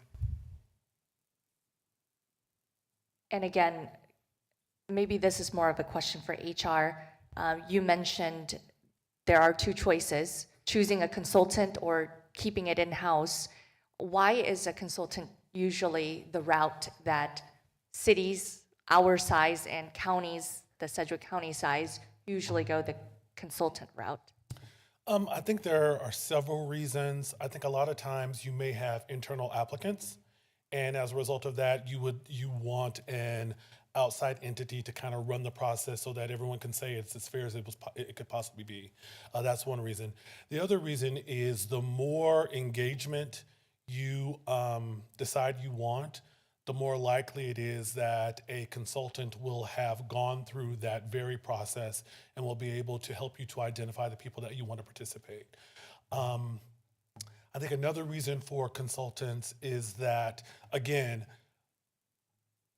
it's been 16 years since the city of Wichita has done this. So an HR department will probably do this every 6 to 10 years, whereas a consultant, that's all they do. So they're ready to go. They have all their information together, and so that, I think those are some of the reasons that a consultant might be a better choice than inside.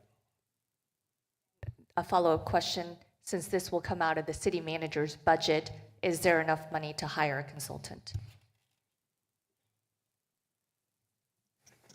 Mayor, yes, there is. We'll have to make a budget adjustment in order to have that happen, but we do have sufficient funds for that. Thank you for that follow-up. Thank you.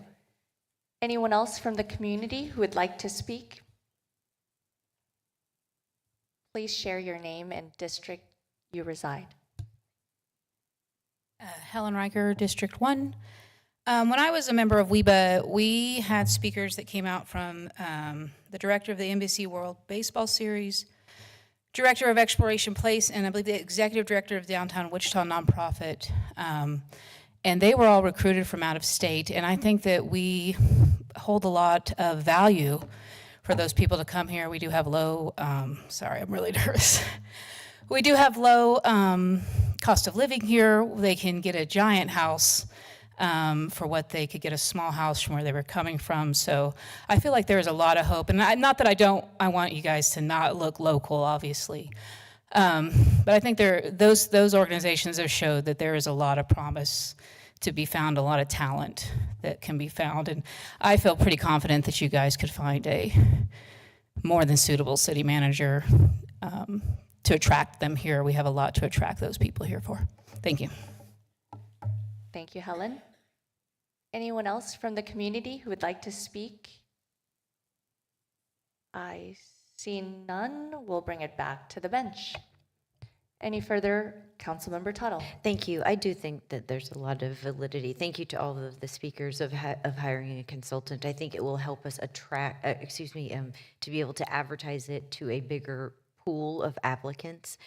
We just went through the process, not of a police chief, but also our director of public works.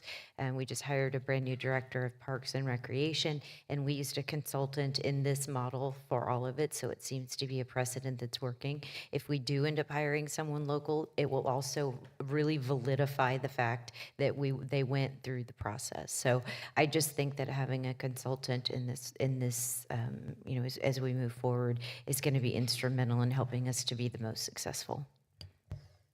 Councilmember Johnson.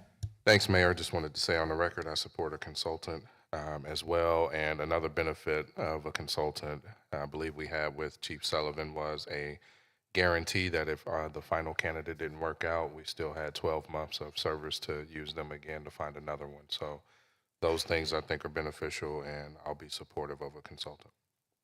Councilmember Ballard, rather. Thank you, Mayor. I would just like to echo the comments of Councilmember Johnson and Tuttle. I do agree that a consultant is the best way to go, and if we have local applicants, that is awesome, but at least we're extending the net as wide as we can to see who is interested in moving to Wichita. So thanks. Councilmember Glasscock. Also favoring consultant. Councilmember Hoheisel. Ditto. Vice Mayor Johnston. I also can favor hiring a consultant, and I think one of the advantages is they can recruit a successful manager from another city that's probably maybe happy with their job, but present an opportunity to them. Well, thank you for the consensus over here. It looks like we have nobody else on the board that would like to speak, so this item will now come before us next week on Tuesday as a new business item, which then will allow for more public comment. And this will be specifically about the consultant/RFP process itself. I see no further comments. Mr. Clerk, please call the next item.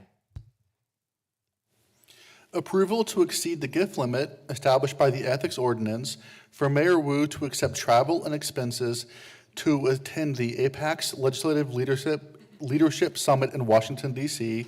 on Monday, May 12th, for the purpose of representing the city.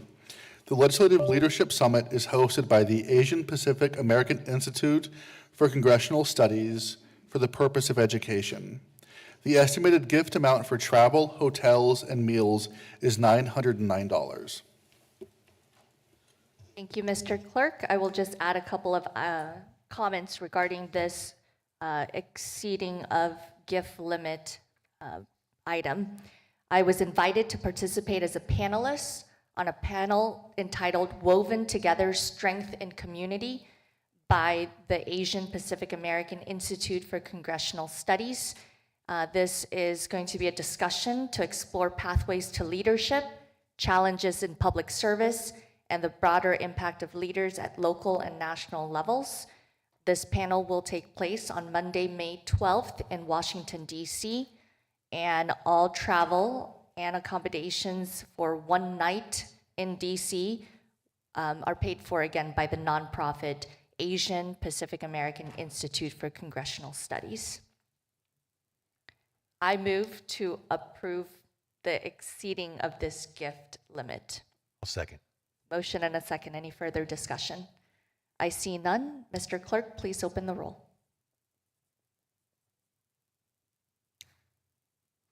Aye.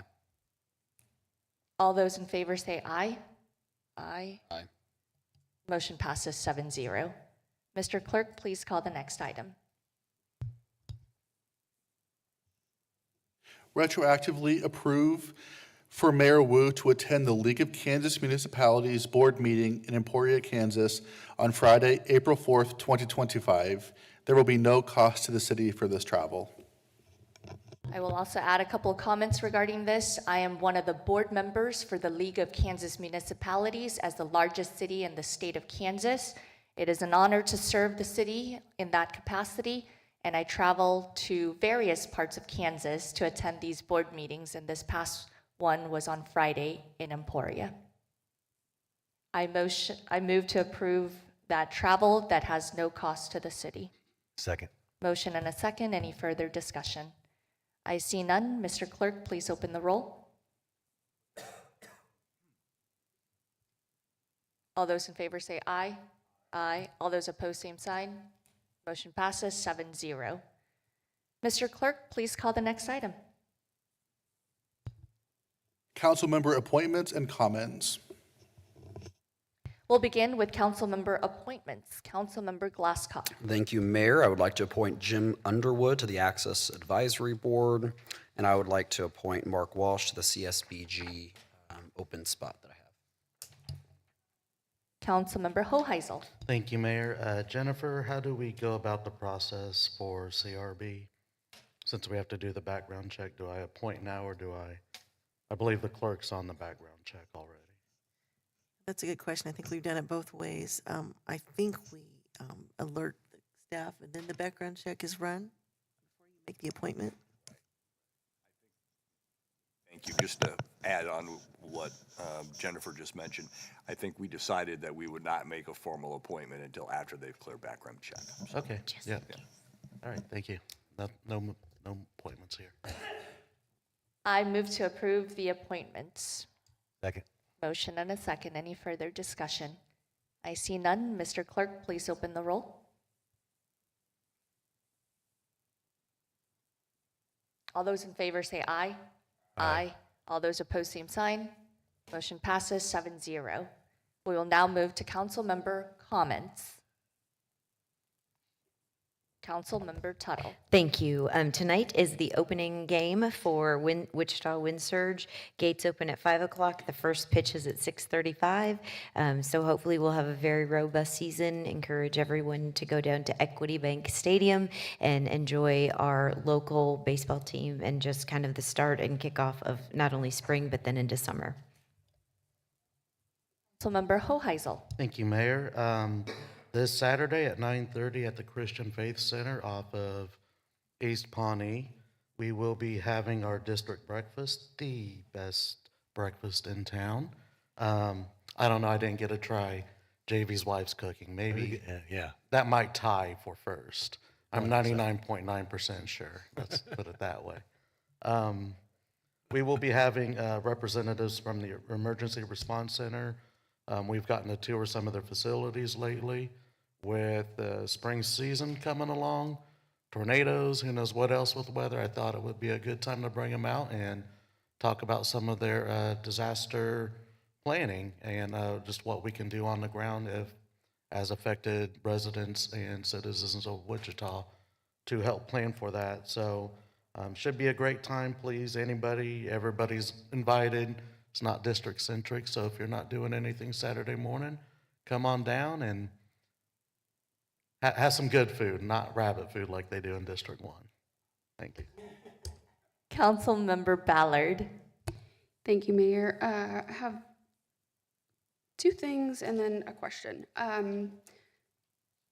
At Murdoch Park on Saturday, they're doing a tree distribution. They're handing out 55 free trees from 10 to 1. I overlap a little bit into 67214, so I'm sure Councilmember Johnson will talk about that as well. Also, Saturday from 6 to 7 is the big read at the Advanced Learning Library. So if you're interested in that, check that out.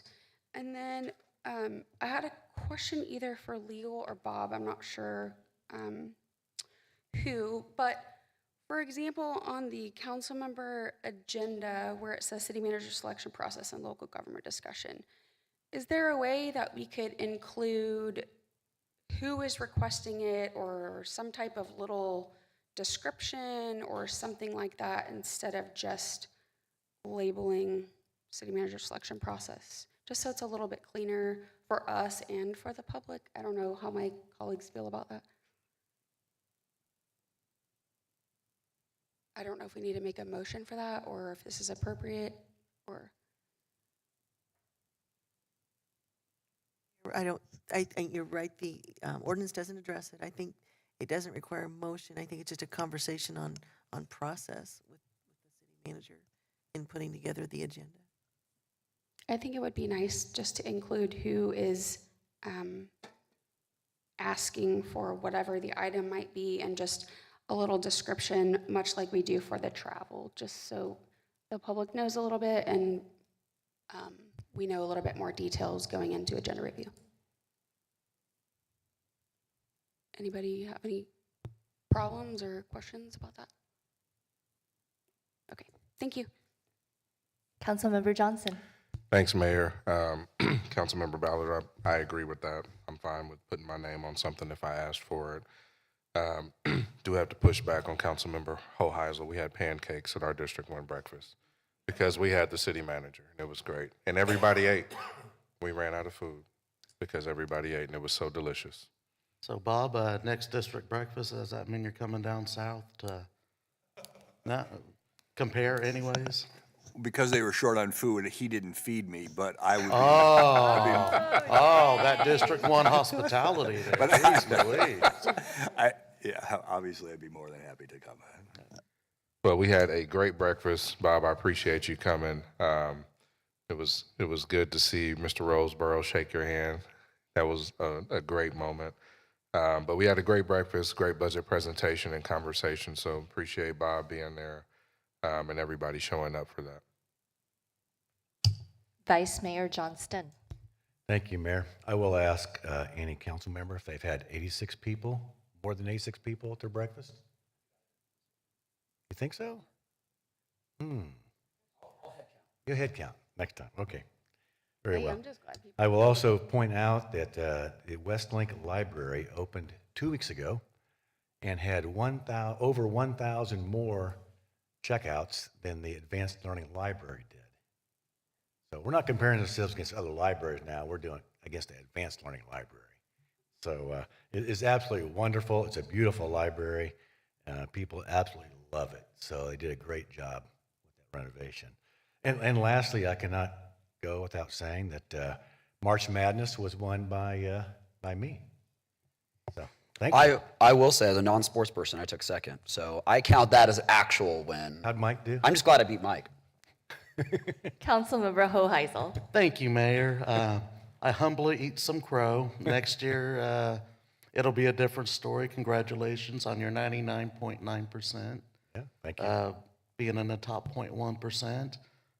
Of course, you choose the chalkiest tournament that's ever happened. But no, congratulations. And Dalton, congratulations to you. Next year, maybe you guys can choose on something besides uniforms or mascots or whatever black magic you guys use to get it done this year. But I got that chip on my shoulder, so next year I'm watching every basketball game I can up until the tournament. It'll probably change completely next year. So Probably. Yeah. But congratulations, Vice Mayor. There's one more, Councilmember Johnson. Thanks, Mayor. Yeah, I have to keep talking. To the Vice Mayor's point, I just want to say that it is awesome to watch the conversation around investment in our branch libraries turn into a plan and now seeing them being constructed all over the city, the improvements, having the Walters Library. I remember those conversations years ago, and now seeing it happen is awesome, and seeing people really take advantage of them. So I love to see that. I'm looking forward to seeing more of it, but it's just great to see that go from conversation to reality. Very nice. We will now move to adjourn the meeting. I see already Councilmember Glasscock. I was trying to do it before we made a headline, so motion to adjourn. Motion approved. Okay, motion and a second. Any further discussion? I see none. Mr. Clerk, please open the roll. All those in favor say aye. Aye. All those opposed, same sign. Motion passes 7-0. Have a great weekend.